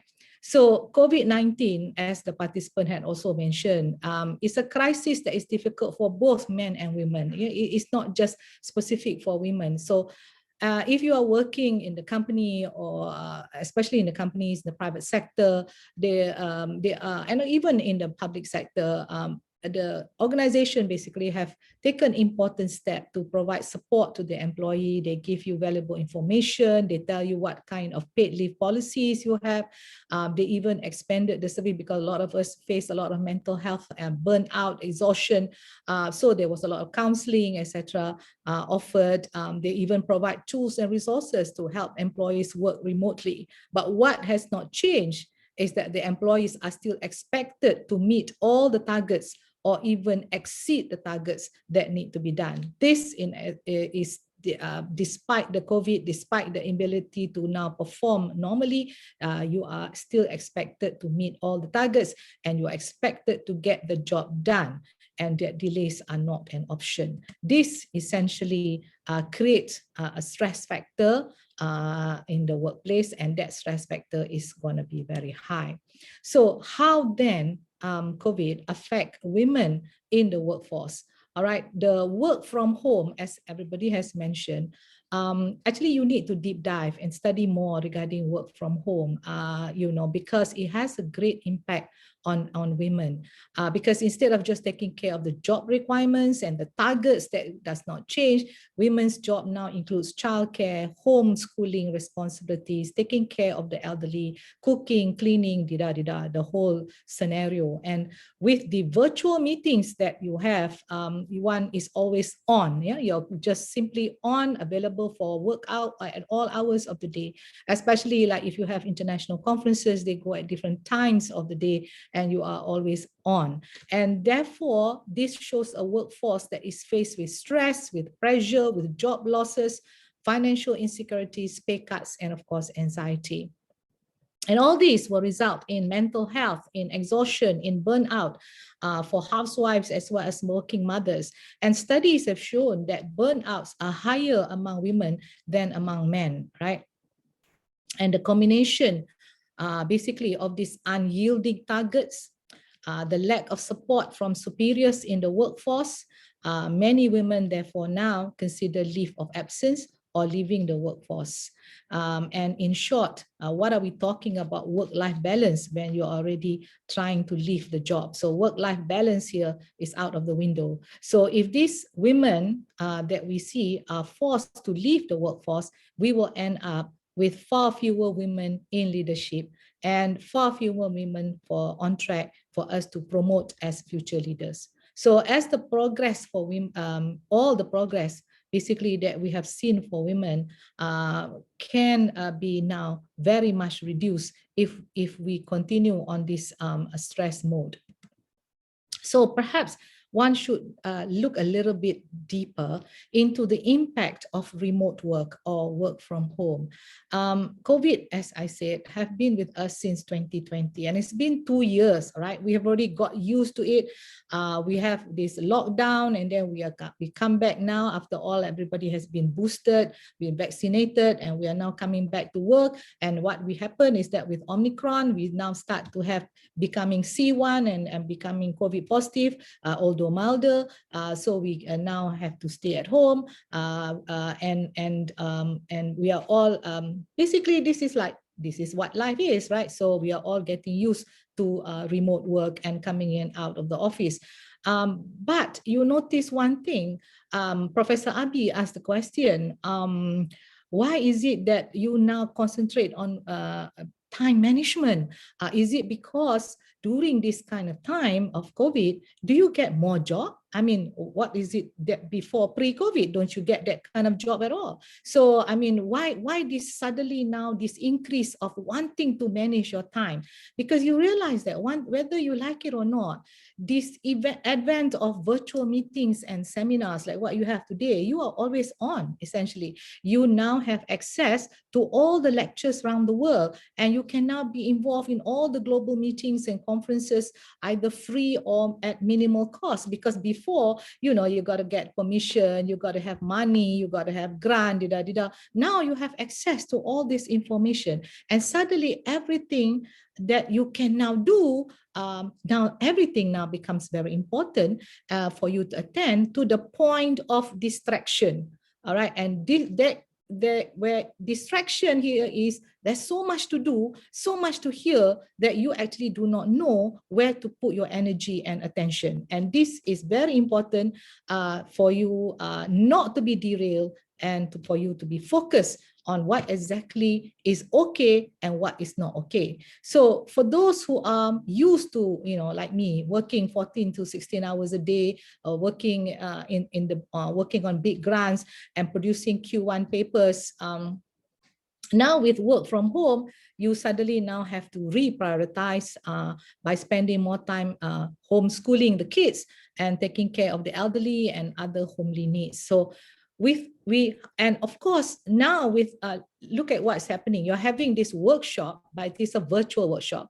Although you seem to have this sense of belonging as a group, but we hardly, you know, meet face to face anymore. And that's humans are social creatures, you know, and there is a limitation of bonding when it is with the computer. So we hardly meet face to face with other colleagues, and then what happens is that between we and the job, we and the university, we and the lab, we and the graduate student, we seem to be undergoing disengagement from the workplace. So here we are, we have distraction, we have disengagement, we have stress due to the work from home. So we now find, studies have shown that the female scientists in general have encountered a sudden drop in their academic engagement and research outputs compared to their male peers. And you know why? Because it's still KPI in terms of numbers. Nobody is giving you a KPI based on result or outcome. Right?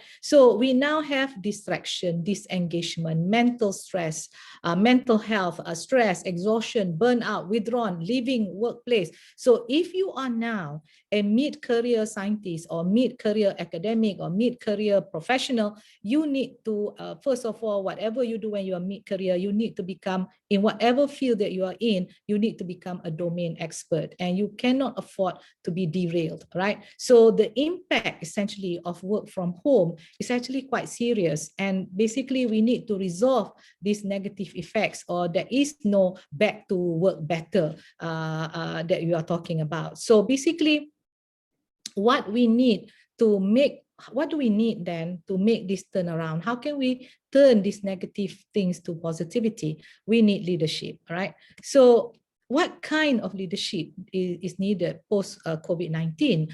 Leaders who can pivot and learn new skills that is agile, flexible, adaptable.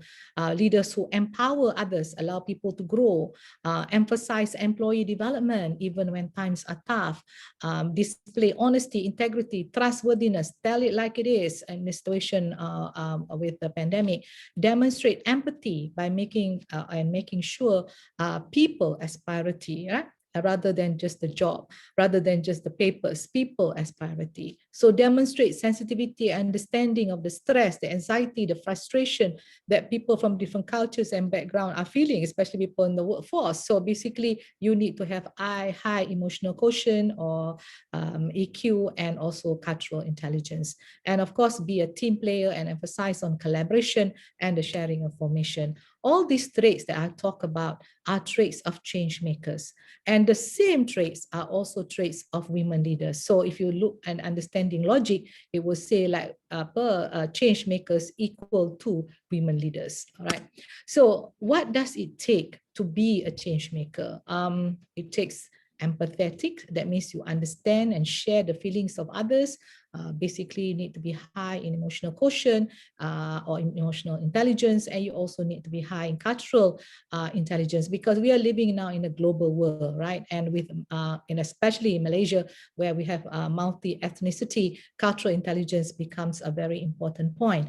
And we can perhaps resolve conflicts and improve relationships and actually build productive teams if we are empathetic. And we of course need to be impactful. Whatever we do at the end of the day is not just about output, but what is the outcome? What is the impact? So we need to be impactful, and how you do things today has to be collaborative, and it has to be forward thinking, futuristic. But this need to be combined with what we call the wow mindset. And the wow mindset is that it has to be world-class with outstanding opportunity creation and winnable. Whatever you do to create impact has to be winnable. That means it can win the hearts and minds of the leaders of the country, of the people, etc. So when you want to be a change maker, I have to address it in two forms. Either the change maker for yourself, or a change maker if you now become a leader. But whatever it is, change must begin with self. Whether you are yourself to change, or you have or you are now a leader and you want to make that change. So whatever it is, it has to begin with self. And these are the possible resistance to change, right? It's amazing, you know, when you put what are the responses. Even if you put rational information in front, you will see responses to resistance to change, starting from denial all the way to action. I mean, people can be looking at the rational information and still say there's no problem. Or they can say, yeah, there's a problem, but it's not my responsibility. Okay, I am what I am, so this is not my responsibility. So you start blaming culture, religion, ecosystem, your boss, everything, right? Or you say, yes, there's a problem, but I have my doubts regarding that information. Or yes, there's a problem, but I'm afraid of taking risks. Yes, there's a problem, but what are the options? And I'm ready to try some action. And then the last one is what we're looking for. Yes, there's a problem. All right, I want to be the change agent. That means I want to take action on the problem that I face. So basically, what does it take to be a change maker? So being a change maker is about being motivated to act on the issues that need solutions to be translated into feasible action plan. Of course, you cannot simply be motivated to act on everything, right? Basically, you need to pick your battle. I mean, don't be rash. You have to pick your battle. And once you pick your battle, you don't just keep on thinking about the battle. You need to act on the battle. So, however, before you act, all right, it is also very important that you do an overview of the issue first. Identify what are the gaps, and then you connect the dots on the potential issues that need to be transformed. So don't be rash. And among the criteria of being a change maker is being empathetic, impactful, collaborative, futuristic, and combined with wow mindset. So if you look at all that, and you can say to yourself, I too can become a change maker to bring impactful actions into, if you are in science, into the science, technology, innovation, economy landscape. So what's important is that if you want to be a change maker, all it takes is to have this mindset change, right? That says from I'm not, it's impossible for me to lose weight to the word it's possible for me to lose weight. So these are the kind of things, with the change mindset, you probably will get new results. And basically that is this cultural mindset change that need to happen before you can become a change maker.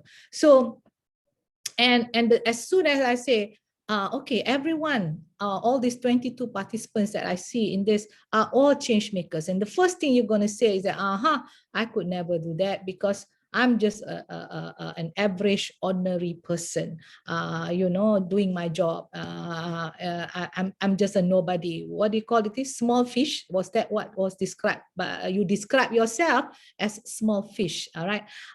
Basically, let me remind to all the small fishes, it takes an ordinary person to do extraordinary things. Right. So it takes ordinary people to become the frontliners to combat COVID. Right? It takes the ordinary Grab drivers to actually face the COVID, deliver the food while we stay at home safely. All right. So it takes for them to be courageous. So the difference, ladies and gentlemen, between ordinary and extraordinary is the words extra, is the word extra. So extra is just doing things a little bit more or doing things a little bit better. So by doing just a little extra, you might actually close the gap between ordinary and extraordinary. So a little extra effort may do just the right thing to yield significant result, or a little extra time, taking time to do things better, maybe, and be more patient, can yield significant result. Or maybe you can't do it by yourself, perhaps you need a little extra help. Ask others to participate or collaborate can also give significant result. And when you give that little extra effort, spend a little extra time, seek a little extra help, you're actually well on your way to become extraordinary. So being extraordinary is a matter, ladies and gentlemen, of stretching your comfort zone to actually find new ways of doing things, right? You have done this pitching just now. You have shown new ways of time management. And I take what one of the judges has said. Perhaps instead of selling your ideas to Google, hello. I mean, please, this is Google. You're trying to sell your ideas that you put in 2 or 3 days to Google. Hello, let's talk sense. So bottom line is that why can't you offer this as a service? That has been suggested by the judge, but nobody picks them up because that is what it is. If you want to give that little extra effort to do this little extra help, to help your colleagues to time manage, why can't you offer it as a service? And it doesn't have to be getting money. You can be helping this organization and just do that little extra help without having money and get a lot of plus from God. That can also be done. But I think service is the way forward if you want to help each other. All right.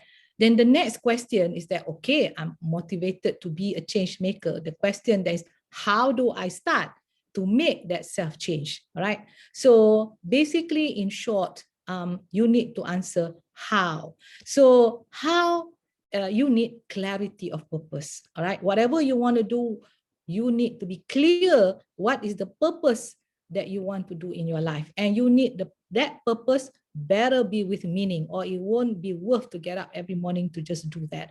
And to do that, to make it purpose with meaning, you need to now understand the big picture or the landscape, right? So to go from ordinary to extraordinary results require, therefore, for you to align yourself with the change in the landscape. This is the problem. If you live in your own cocoon, you don't even know that the landscape has changed. So therefore, use this time that you go on virtual to actually find out what is the change in the landscape. And adapting to this new landscape obviously requires a mindset change. Now, we have a new landscape in the country. We need a new mindset change to adapt to this landscape, because if you have a new landscape with the old mindset, then nothing is going to change. So in science, technology, innovation and economy. The world now is STIE and no longer just STI. It's a mindset change about innovation, about collaboration, about sharing of information. It's not just about commercialization, folks. It's about innovation, collaboration, sharing of information. It's about creating knowledge for change. With impact to both industry as well as the community. It's about performing responsible research and innovation that is nature-centric, because we have seen if you disregard planetary health, this is what you get, more and more COVID coming in and new variants coming in. So you got to stop and preserve the environment. So nature-centric, and this time around, not technology-centric, but human-centric in the way you approach your experimental design if you are now doing research. So it's about humanizing science using technology as enablers. So basically, it's about challenging the long-held beliefs, taking calculated risks, not just simply taking risks, but calculated risks, and having the conviction, the commitment, the courage, and the confidence to make it happen. So in short, it's not about failing, but about failing to act. So in making a change maker, you need to now take the things that you want to do and put it into action. Okay, easier said than done. All right, so the next question is how to do the how. Okay, how do I make sure that I want to make sure, okay, how is there for me already? I've already told you, you have to have a change mindset, but the question is, how do I now continue this how to do it, all right? So basically, how to do the how to stay hungry and determined, right? First advice, love what you do. If you love what you're doing, then you have the drive and the passion to make things better each day. And you don't give up that easily, because I told you, being a change maker is making new ways of doing things. So to do that, you got to be loving what you do so that you can now see how to make things better. And you don't give up that easily and do this little extra every day to make a difference. So don't change for the sake of change. Change for the better. And because, you know, Rome was never built in a day. And if you ever become a leader or the #1 of the university, don't even change for the sake of change. Take what is good, because the university is never built in a day. Rome was never built in a day. So every leader has put in brick by brick to make the university what it is, the organization what it is today. So take the good things and enhance them. The question is then how to do the how to motivate yourself, right? So how do I now continue? You know, I'm exhausted, I'm burnt out. You say all the things you have, but how do you motivate yourself every day? Have your own internal benchmark that drives you forward.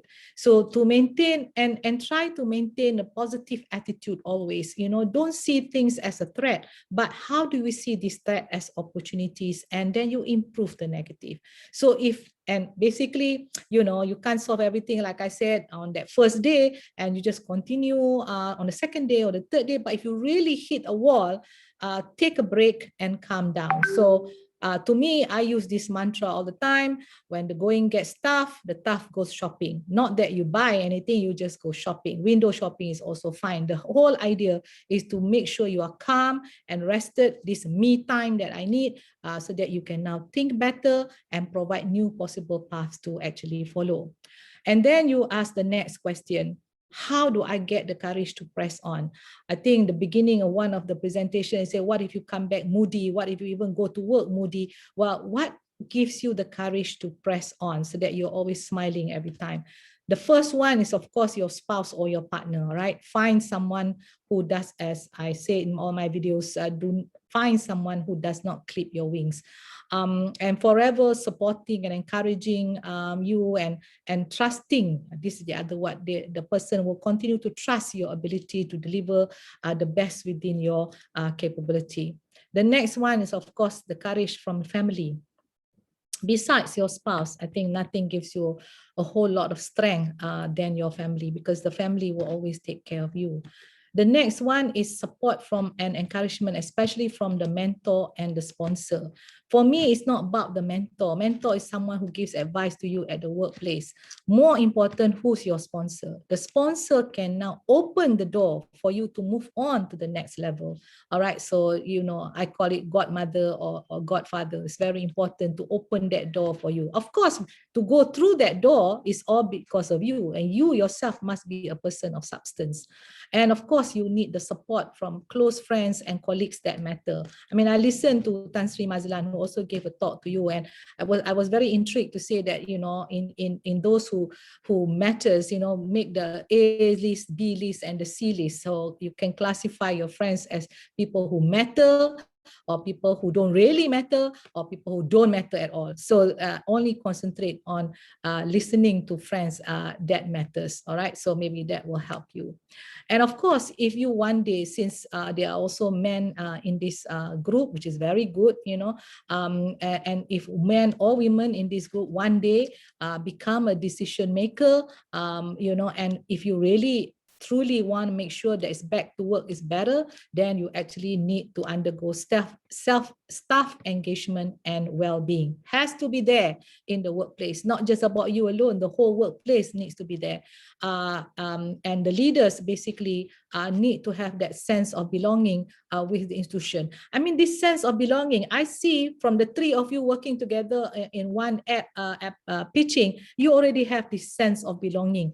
The three of you belonging to what you are actually creating together. This is this idea of sense of belonging, of wanting to be part of the team. You need basically to create a conducive work culture and values that give employee the sense of belonging to the organization and being empowered. So when you now have this sense of belonging to the organization, it's not enough. You need to build that culture around equity, around inclusion, around sense of belonging, around purpose with meaning, alignment to the current landscape, and constant engagement and communication, and of course connectivity. So you see, when you're designing apps or whatever, there is a need for inclusion.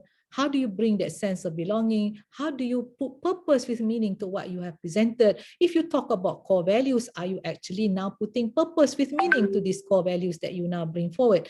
And are the ones that you now put forward as an idea of even for pitching, is that alignment to the current landscape? And of course, does it now allow for more communication and more engagement and more connectivity? So basically, in any organization, you need to feel support by your supervisor. You need to feel the support of also of your co-workers, all right?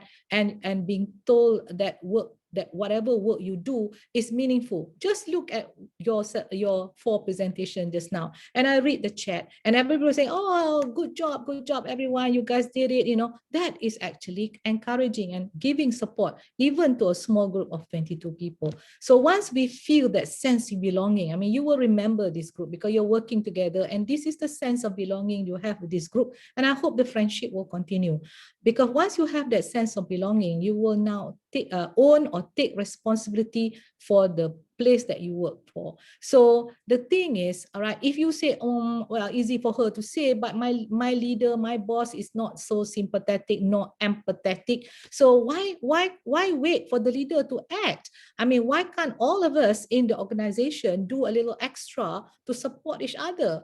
Reach out to a colleague, give support and encouragement to the colleague, and ensure inclusion and a sense of belonging, because you have your WhatsApp group. I mean, that is the group that basically within that group, somebody say, "Oh, I did this today." Send notes of encouragement, say, "Yeah, thumbs up," you know, just emojis are there. Send notes of encouragement so that everybody can make sure that they are working together, having this sense of purpose. So that can easily be done. You don't have to wait for a leader to give you this encouragement.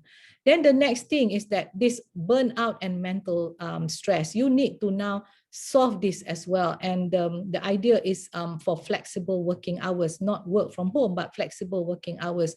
There is basically, ladies and gentlemen, no playbook on this unprecedented crisis, but top management should actually focus on work-life balance, support well-being, especially of female employees, and ensure that the performance is based on results or outcome rather than based on the numbers in terms of the KPI. So working flexible hours have been shown to improve employee well-being. And flexible hours can only work, however, if there is a clear boundary between employer and employees. That means we need to define what are the expectations and define that clearly. Otherwise, we are back to always on work, right? Because top management essentially has this direct impact on employee burnout and well-being. And this means that top management need to respect the organization-wide boundaries around flexible work. For example, if employees are not expected to respond to emails or WhatsApp during certain hours, then top management need to abide by that norm. I am feeling this because, you know, when I send a WhatsApp at 1 a.m., I do expect that the people to answer my question at 1 a.m. in the morning.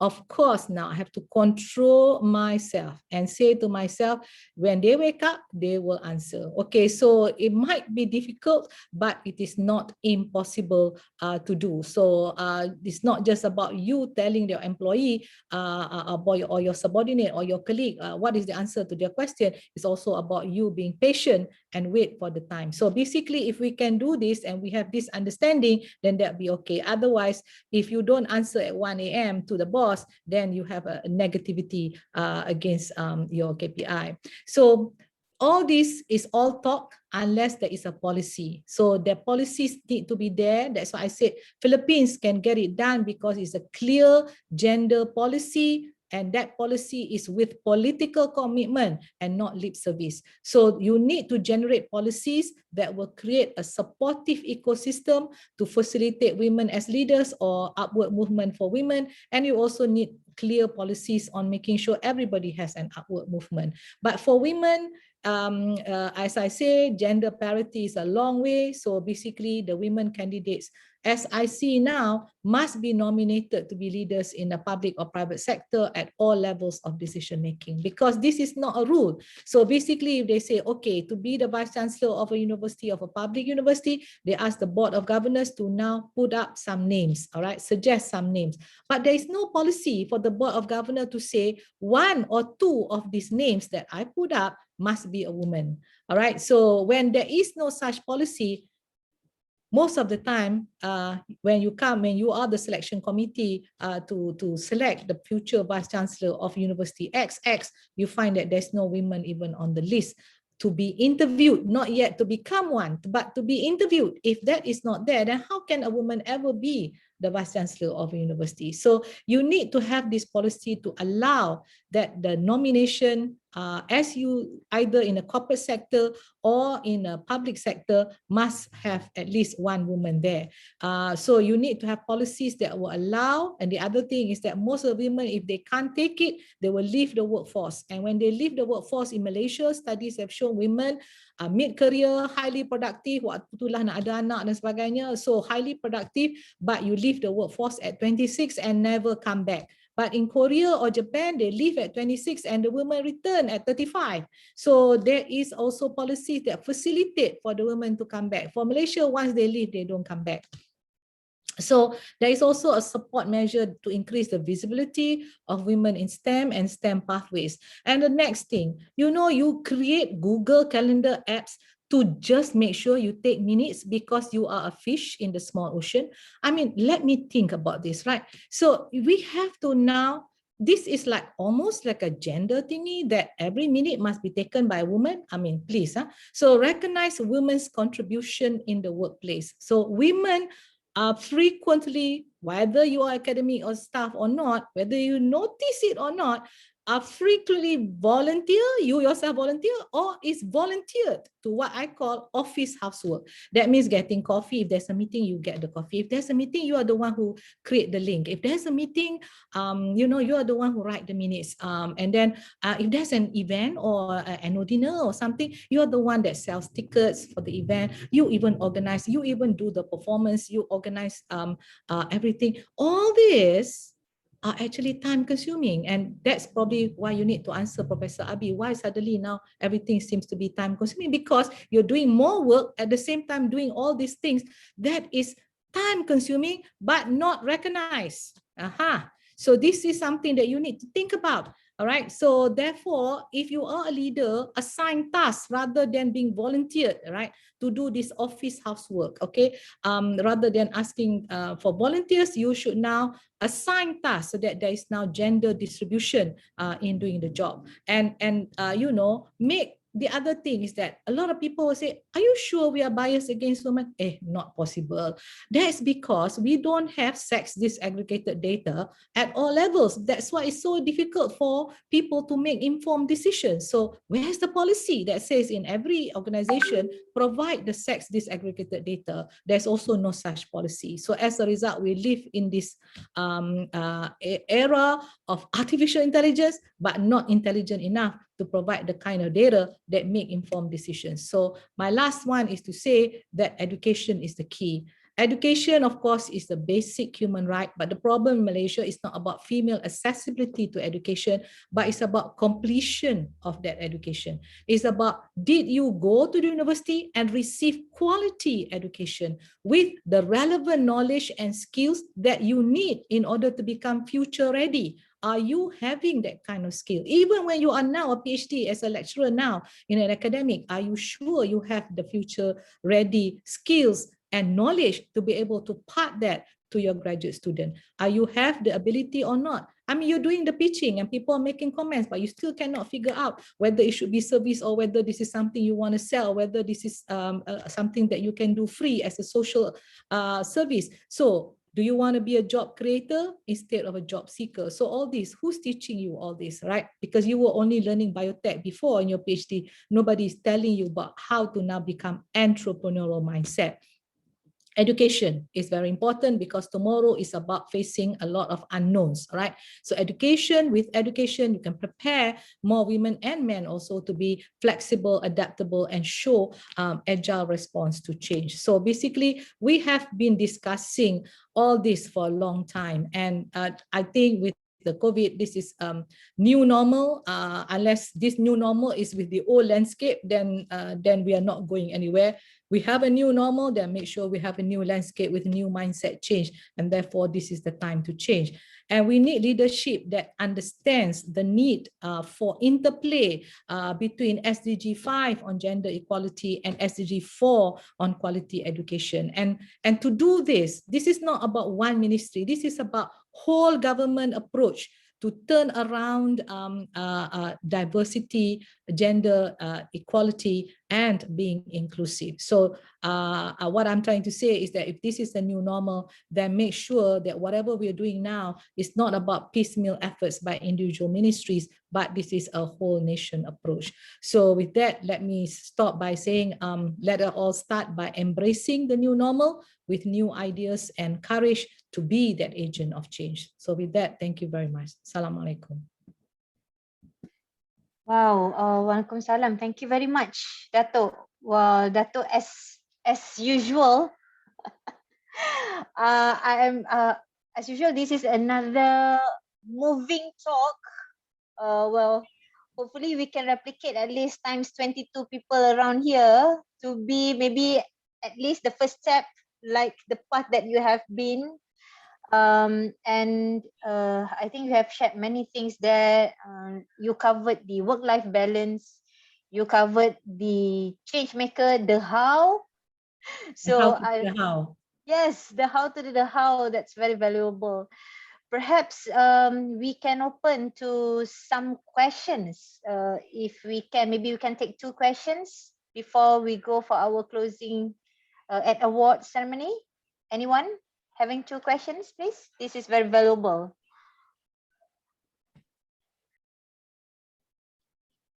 Wow, speechless. Well, I'm going to ask a question. just to warm it up. Dato' Asma, forever inspiring, and I think you certainly, I think, bring up the very best. But also there's an element where we look at you and we just think but you are an exception. And so how can the average Joe like me achieve what you have achieved and the influence that you actually create. But the question I want to ask you is that you did bring up this thing about how it's so important to have different kind of groups of friends, in the context of, you know, the kind of people that you want to hear and the people you want to ignore. But it's that same mindset that I think also creates what we call as echo chambers, where we then continue to isolate ourselves from perhaps the palpable reality out there, because we then try, you know, to essentially comfort each other with our own reality, and now we have different groups of society living in parallel realities. But you seem to be able to reach every different layer and, you know, be rather grounded. So how do you actually manage that? I meet with a lot of people. You know, because, you know, first of all, Abi, I'm one of these outliers that I don't have a Facebook, I don't have Instagram. I don't believe in all of that because I think my life is private and personal to me. But I meet with a lot of people like you at YSN. I gather information and whatever problem by meeting people because they are honest. When they speak with me, they are honest. You know, it's not like you're writing in the computer, because you can be something, you can feel something else, but you're writing something else in the computer. But body language, you can't change. Your thinking, your expression, you can't change. So I gather a lot of this from meeting people, interacting with people, and although now we don't meet face to face, but I can still feel your vibes. You know, so to me, feel the love. Yeah, thank you. You know, important for me to meet with the fellows, important for me to meet with the YSN group, the young scientists, and also the young academics everywhere. And I think now that I'm retired, and now that people call me to give talks to almost all universities, public or private, that's how I interact, and that's how I pull this knowledge. And the talk that I give is based on experience, you know, so maybe you can relate to it because it's what I went through, and after listening, and how would I now do it if I were to tell people, because how alone to me is no longer enough. Is how to do the how, because you can hear it all the time, you read the papers, but how to do the how now to me is an important matter even in academia. And I realized that we have 10-10 my STIE, we have all these things to change the landscape of the country. And then when I meet up with people in the decision makers and they ask me, okay, thank you, Prof, for giving us the how. The next question is, how do we do the how? So calm down, go shopping, right? When the going that stuff, the tough go shopping. And then when you come down, you say, maybe they're asking for us. Maybe we have not done enough. Maybe we need to do one more. That keeps the fire burning. Otherwise, Abi, I would have given up.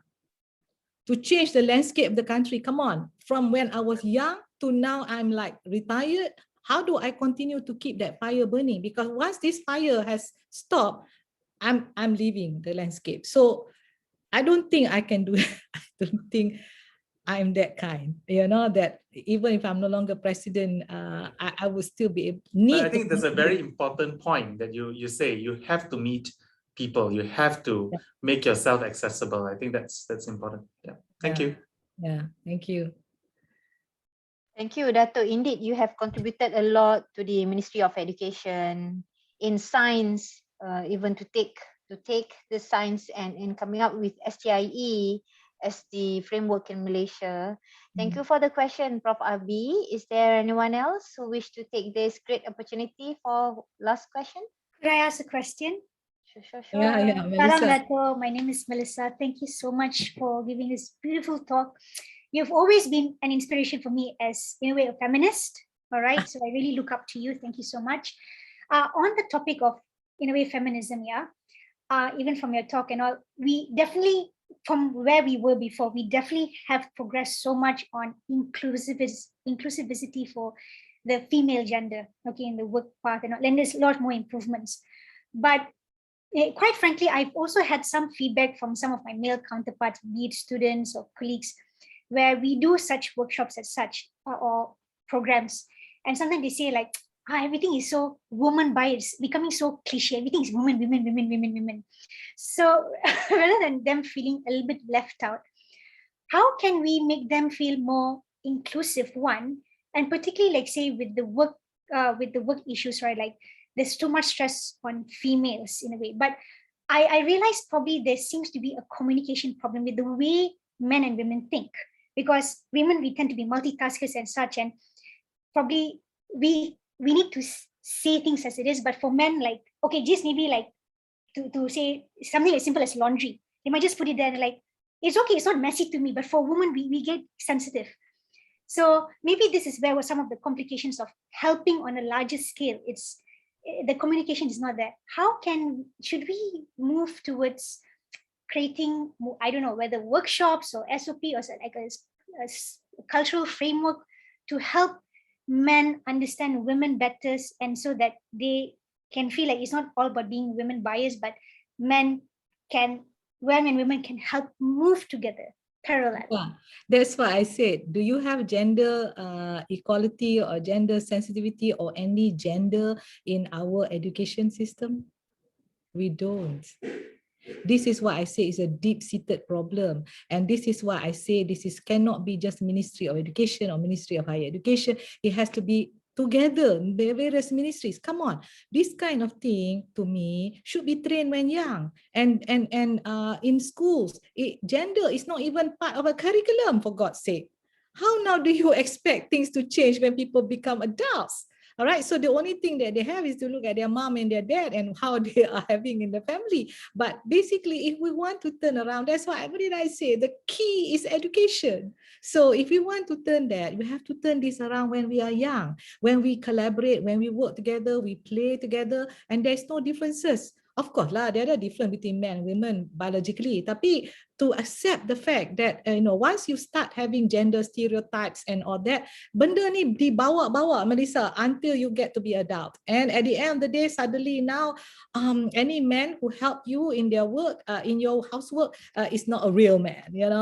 So I mean, to me, that's why I said, because I'm already past that time, but I think the future generation, one should consider gender as part and parcel of the curriculum, because you can have men who are empathetic leaders, but they also don't know how to do the how. If they want to change the policy, so they don't know how to do the how. I mean, they respect their mom, tetapi in the university, you notice that, is there a place where you can do, you can pump the breast milk? Oh, so what? You are academic leaders and you are lecturers, therefore you have your own room so you can pump your breast milk. But cleaners are not women. Of course they are women, and they don't deserve better. So basically, by having a simple thinking to say every PTJ in the university now must have a room sediakan untuk breastfeeding, with refrigerator, with everything, because now they breastfeed and they pump their milk and then they have to put it in the refrigerator in the pantry where all the men and everything all sharing the food. Hygienic and everything. You nampak tak? Simple things cannot be done in your organization. So what does that take to happen? Either we bersuara and we say, can you have this area that we can, that means when Usha was talking about inclusion, to me, this room is meant for women. Tak kira dia academic ataupun dia cleaner. They can come because this is a room that is, fulfill WHO regulation of a room that can, simple things like that. Why can't we even think of things like that? Why do people have to pump milk in the toilet and whatnot? I mean, it's like ridiculous. And yet, these are the what it takes to build the future generation, right? So if we are working and they are being fed with breast milk, they will be a better nation builder in the future. So kenapa tak dipikir benda macam ni? So this is what I think. I think education lah, bottom line, because if you don't have that kind of education already, even if you are empathetic, you don't know how to start. And that is what's happening with the policymakers. They also don't know how to start, and they don't know how to do the how to start to do that. And here we have policies, but it's not translated into action. Correct, point taken actually. So I think really our steps is to sort of slowly address one thing to another at a smaller level, isn't it? Really. Yeah. Thank you But, so much. this gender difference thingy is a deep-seated problem, Melissa. It is It's because I not always tend to something hear like, that- "Alah, it's just you cannot people change it overnight. You know, you need to be slowly educating, but it has to start somewhere, lah, Melissa. If the education doesn't start it, then there's no place to start anymore, and you will continue to shoulder that burden. Absolutely. Thank you so much, Dato'. Really appreciate the points. Okay, thank you very much. Nampaknya you banyak komen. Are you okay with what I have to say today, Cik Ismaimi? You're muted. I was very happy throughout your session, Dato'. It's kind of refreshing to listen a real scenario. Sorry, is it my line okay? Yeah, okay. Okay. So it's a very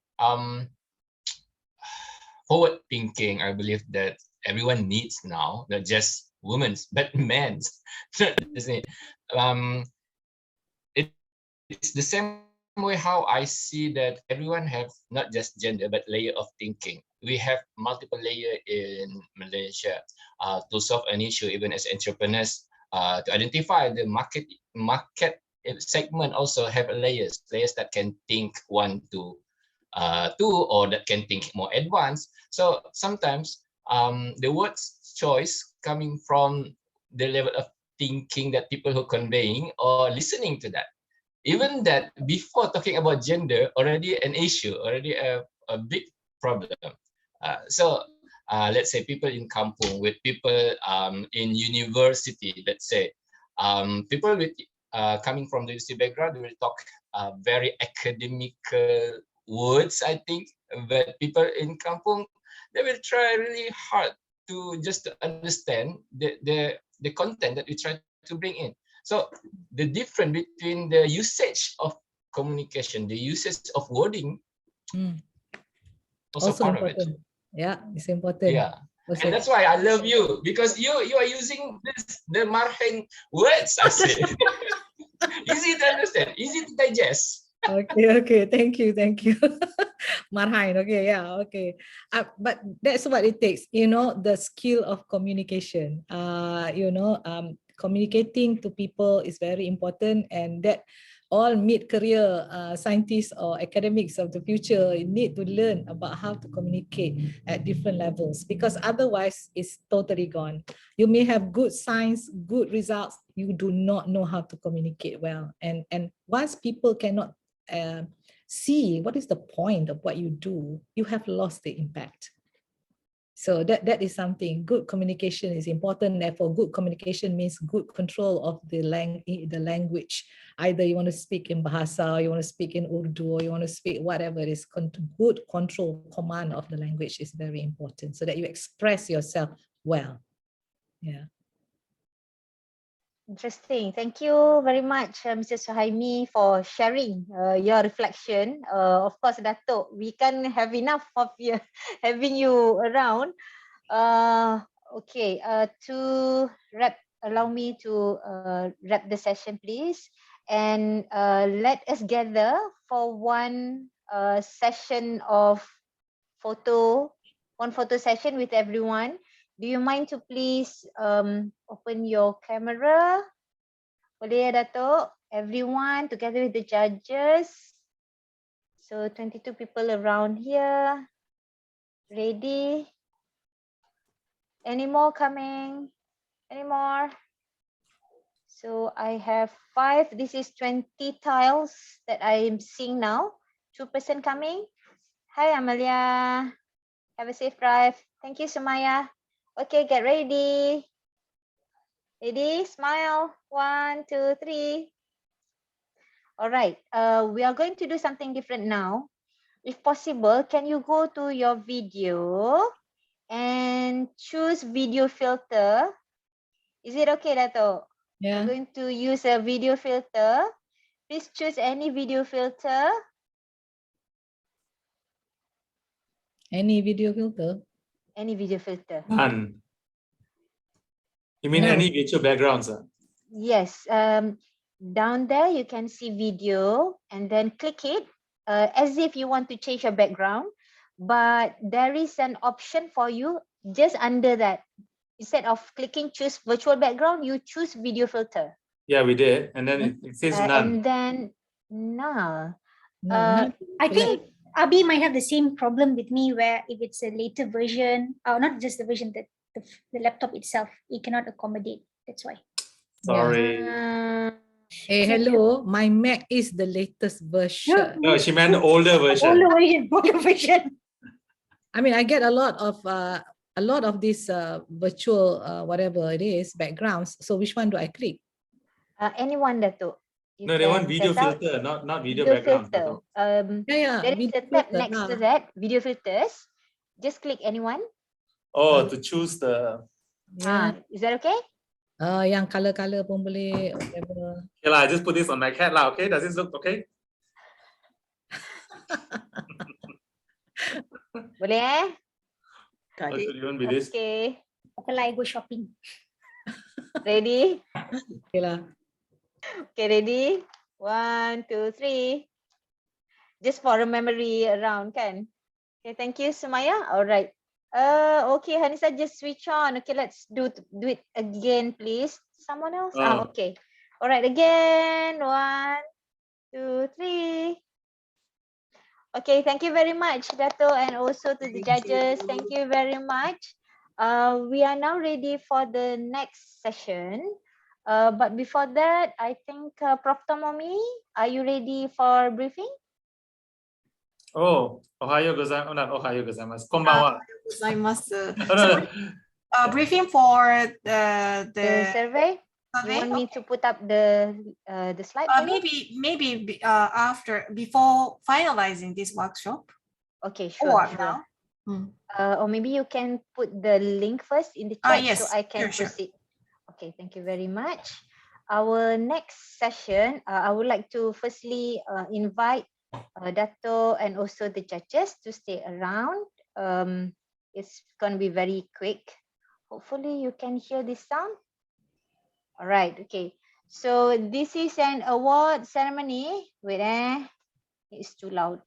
This is an award ceremony. We have identified a few winners. The first winner, the first award is the most punctual participant for day 1, which is Yeah, this one lah. Yeah. Okay, yeah, basically get a good proposal. Dr. Hasliza. Yeah, after these approvals, then we will know how much money. Congratulations, Dr. Hasliza, as the most punctual for day 1. Then for day 2. But I just thought, okay, like, at least there's more transparency. For day 2 is Dr. Chloe. Dr. Chloe, congratulations. Thanks. The next one, for day 3, as you know, we had several parts in the workshop. The first part we had spent for 3 days. And the most punctual for the 3rd day is Dr. Charles. Well done. Right. This is from today. The group with the best page is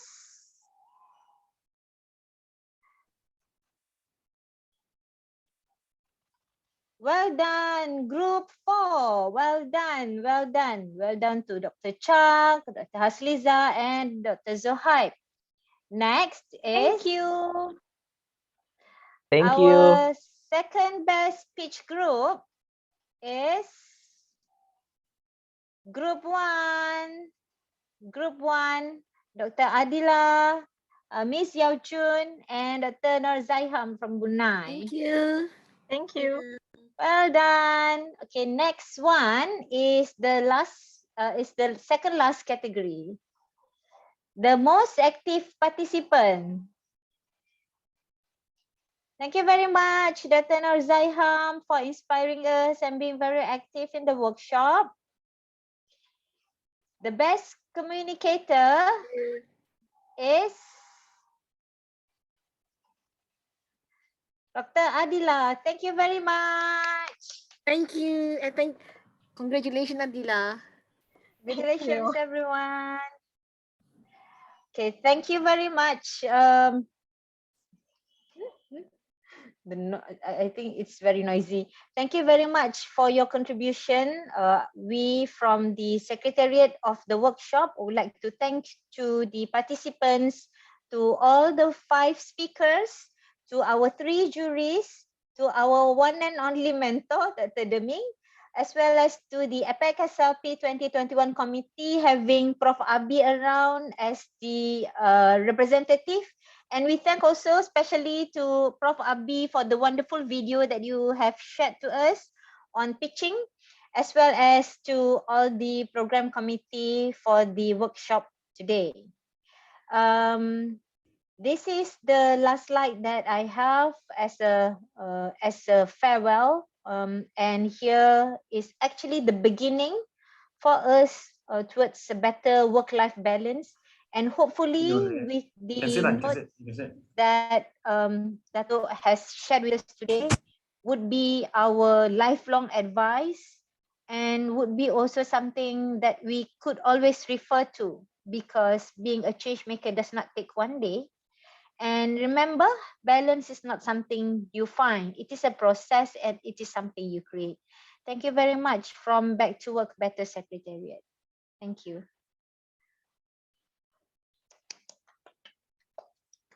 All right, Prof. Tomomi, are you ready? Yes, please give me only 1 minute, only for only small announcement. So once again, I provide you the link for the post-workshop survey. So please visit this link before closing your Zoom, this Zoom website, okay? And for your note, you will be asked to provide your email address, but this is purely for our confirmation. So that email address is separately confirmed from your answers. So please be honest, okay, regarding our workshop. So that's all. And thank you very much for your cooperative cooperation. Thank you very much, Prof. Tomomi, for your information, everyone. As for the awards, we will contact you to arrange for awards transfer in some form that would be suited to your situation, because we have also international award recipients around. So there are some things that we need to arrange. For your information, in terms of all the collected information will be reported to the original project, the APEC SLP project, which our team would be able to report and close the project. And the funding for, we would like to also thank our sponsor, whom has covered also the funding for the workshop. Any more notes before from anyone before we dismiss? Actually, can we get 1 or 2 like feedback from the participants? At least you'd like to know. Yeah. What they make of this. Anyone? Or 1 from each group, yeah. 1 from each group would be good as well. Yeah, maybe I'll go first. Okay, Sorry for the background noise. Some renovation running in my neighborhood. Well, I think on the first day itself, I was expecting a larger crowd. I was thinking there will be more participants joining. And when I received the email saying about empowering women, I was thinking as a male, should I join? I was a bit undecided. But of course, I'm also part of the YSN. I also want to support the other members here. That's why I think I enjoyed the whole session and still be part of it throughout the entire journey of this workshop. So being one of the 3 male counterparts of this event, I feel that it is not just about having gender equality is important, but learning a lot from various renowned speakers, especially from Dato' Asma. Previously, we have also Dato' Maslans. All these are very unforgettable moments. I think it's very hard to meet these great leaders in virtual stage. I think that's how the organizer have said. I think this is a very great opportunity. Thank you once again to the main organizer for doing all this. Thank you once again. That's a little bit for myself. I'm not sure for other group members may have more things to chip in or anything. Thank you.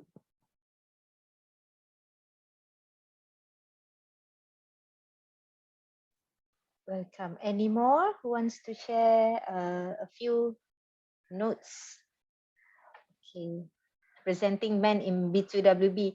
Maybe you are also wondering why having this theme. For your information, from the original APEC SRP 2021, and hope that you have checked out the video shared by Orakano, who is the project overseer from Thailand. For this year, there will be the second round.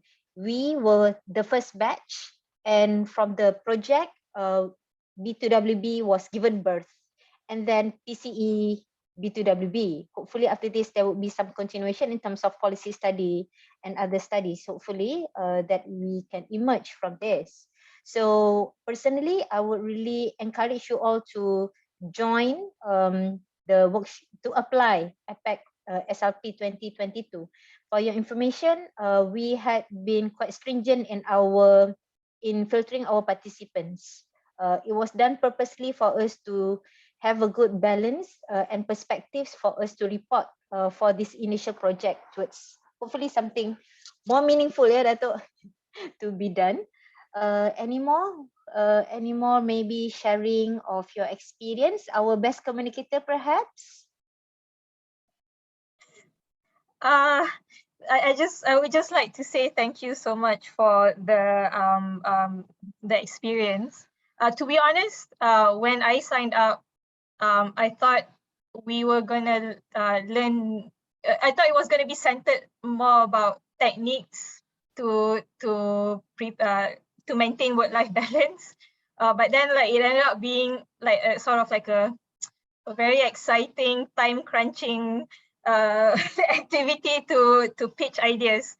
And even though that was unexpected, I think it was a very nice exposure to sort of work under pressure, and learn that by communicating with people of different backgrounds, you can actually come up with ideas. So if that's something that I think Prof. Asma brought it up earlier, like if that's something that we can come up with in a couple of days, like, you know, if we actually put this mindset on a bigger scale in our daily lives, like who knows what we can come up with. So thank you for that experience, and that's all I have to say. Thank you, Dr. Adila. Just also maybe sharing for in case in the future you guys would find something similar. I don't have as much experience as Dato' Asma, but maybe this little experience that we have gone through, we can share out as well. We actually struggle as well to identify the modules. As you know, all of us here are on science background.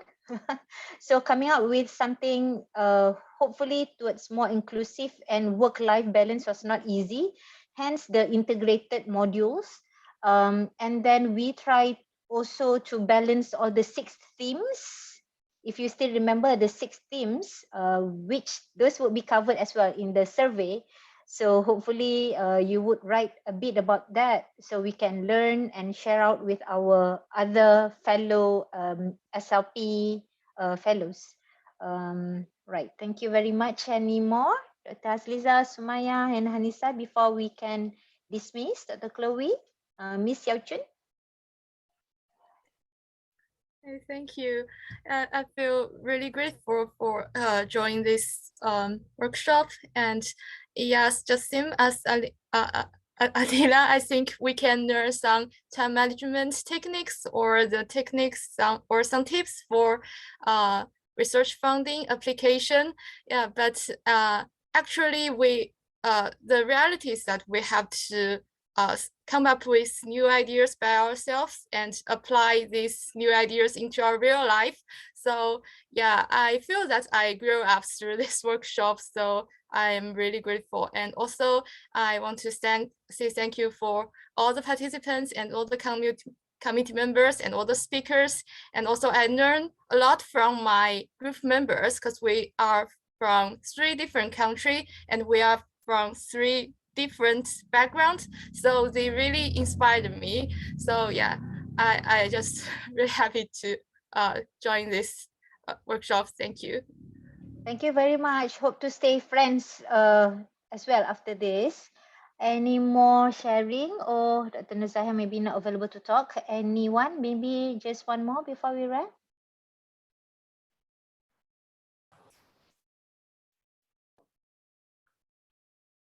Hi.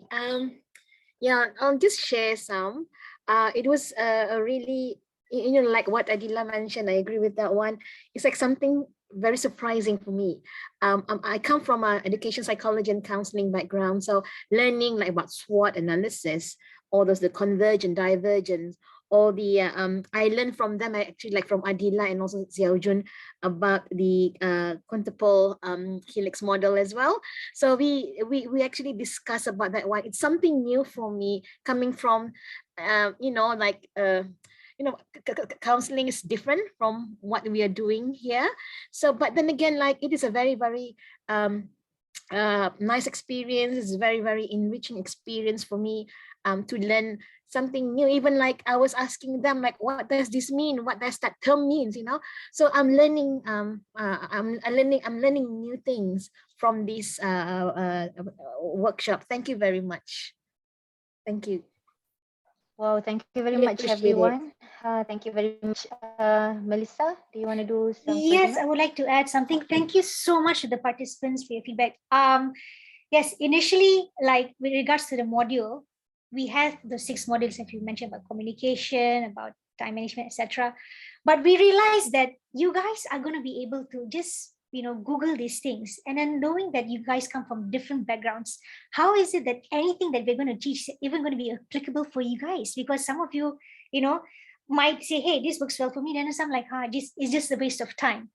So having to sort of make a surprise as such, and you guys sort of have to do thinking like, gosh, you guys from different disciplines, different countries, and like, how do you guys come together to pull this thing together and learn basic skills that you can apply, rather than things that you already know, you can Google it, but skills that you can apply, not just for the sake of this workshop, but things like, okay, like you mentioned about, you learn the SWOT analysis, you learn this, you can even apply it in your workforce, or also in your personal life, and sometimes just to take a step back and realize like, hey, these are my strengths, and these are my weaknesses, and then applying the whole how might we, in order to be a change maker. So that was the whole purpose of this workshop. So thank you so much for the feedback, for your expectations and how it has deviated in a way. But we'll really appreciate your feedback on how we may improve this better, as this is like, you guys are our first cohort, our little guinea pigs. So thank you. You were great guinea pigs. Can I add one more? Yeah. The SWOT analysis, I realized that I can actually like incorporate that during counseling session. Like, what are the client's weaknesses? What are their strength? And how can they overcome, those kind of things. So I think that can be applied for, like when I'm teaching my students, and also to our client as well in counseling session. Thank you so much. I think also in that case, the whole PPCO will be great, isn't it? Yes, exactly. Yes, yes. PPCO, the 3-2-1. So hopefully all the skills 3-2-1. be Yes. reusable after this. Yes. Hopefully. Prof. Tamomi, Siti, Dr. Shafina, any words? Final words? No? Thank Okay. you. Thank you very much. Sure. That's it. Thank you very much to everyone as well for making time and for your commitment. Truly, we learned a lot from you. I actually first time heard about Pomodoro from you all, but I am an avid user of Google Calendar. So if that Google Calendar can really be made more intelligent, it will be beneficial for everybody. And hopefully we can also keep this connection. Let's try to work cross-discipline and cross-country as well. Let's learn from each other. At least you can stay in the Facebook group if possible, if not in the WhatsApp. Thank you very much, everyone. Have a good day and take care. Bye. Thank you, Dato. Thank you, Mrs. Suhaimi. Thank you, Madam Usha. Bye. Bye-bye, everyone. Bye, All the everyone. Thank you best. so much. Thank you, Thank you, everyone. everyone. Assalamualaikum. Thank you. Bye-bye. Bye. Thank Thank you, you. everyone. Bye. Take care, everyone. Yeah. Okay, stay safe.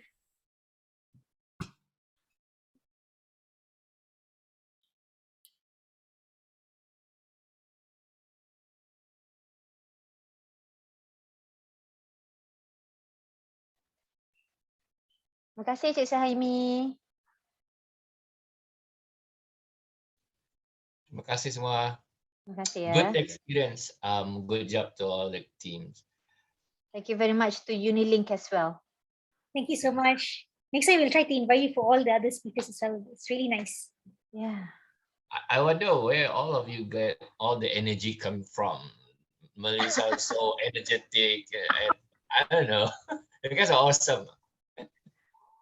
Even those who does not appear as energetic as us, I think Shafina, although she seems quiet, but she does a lot of things. Yes, yes.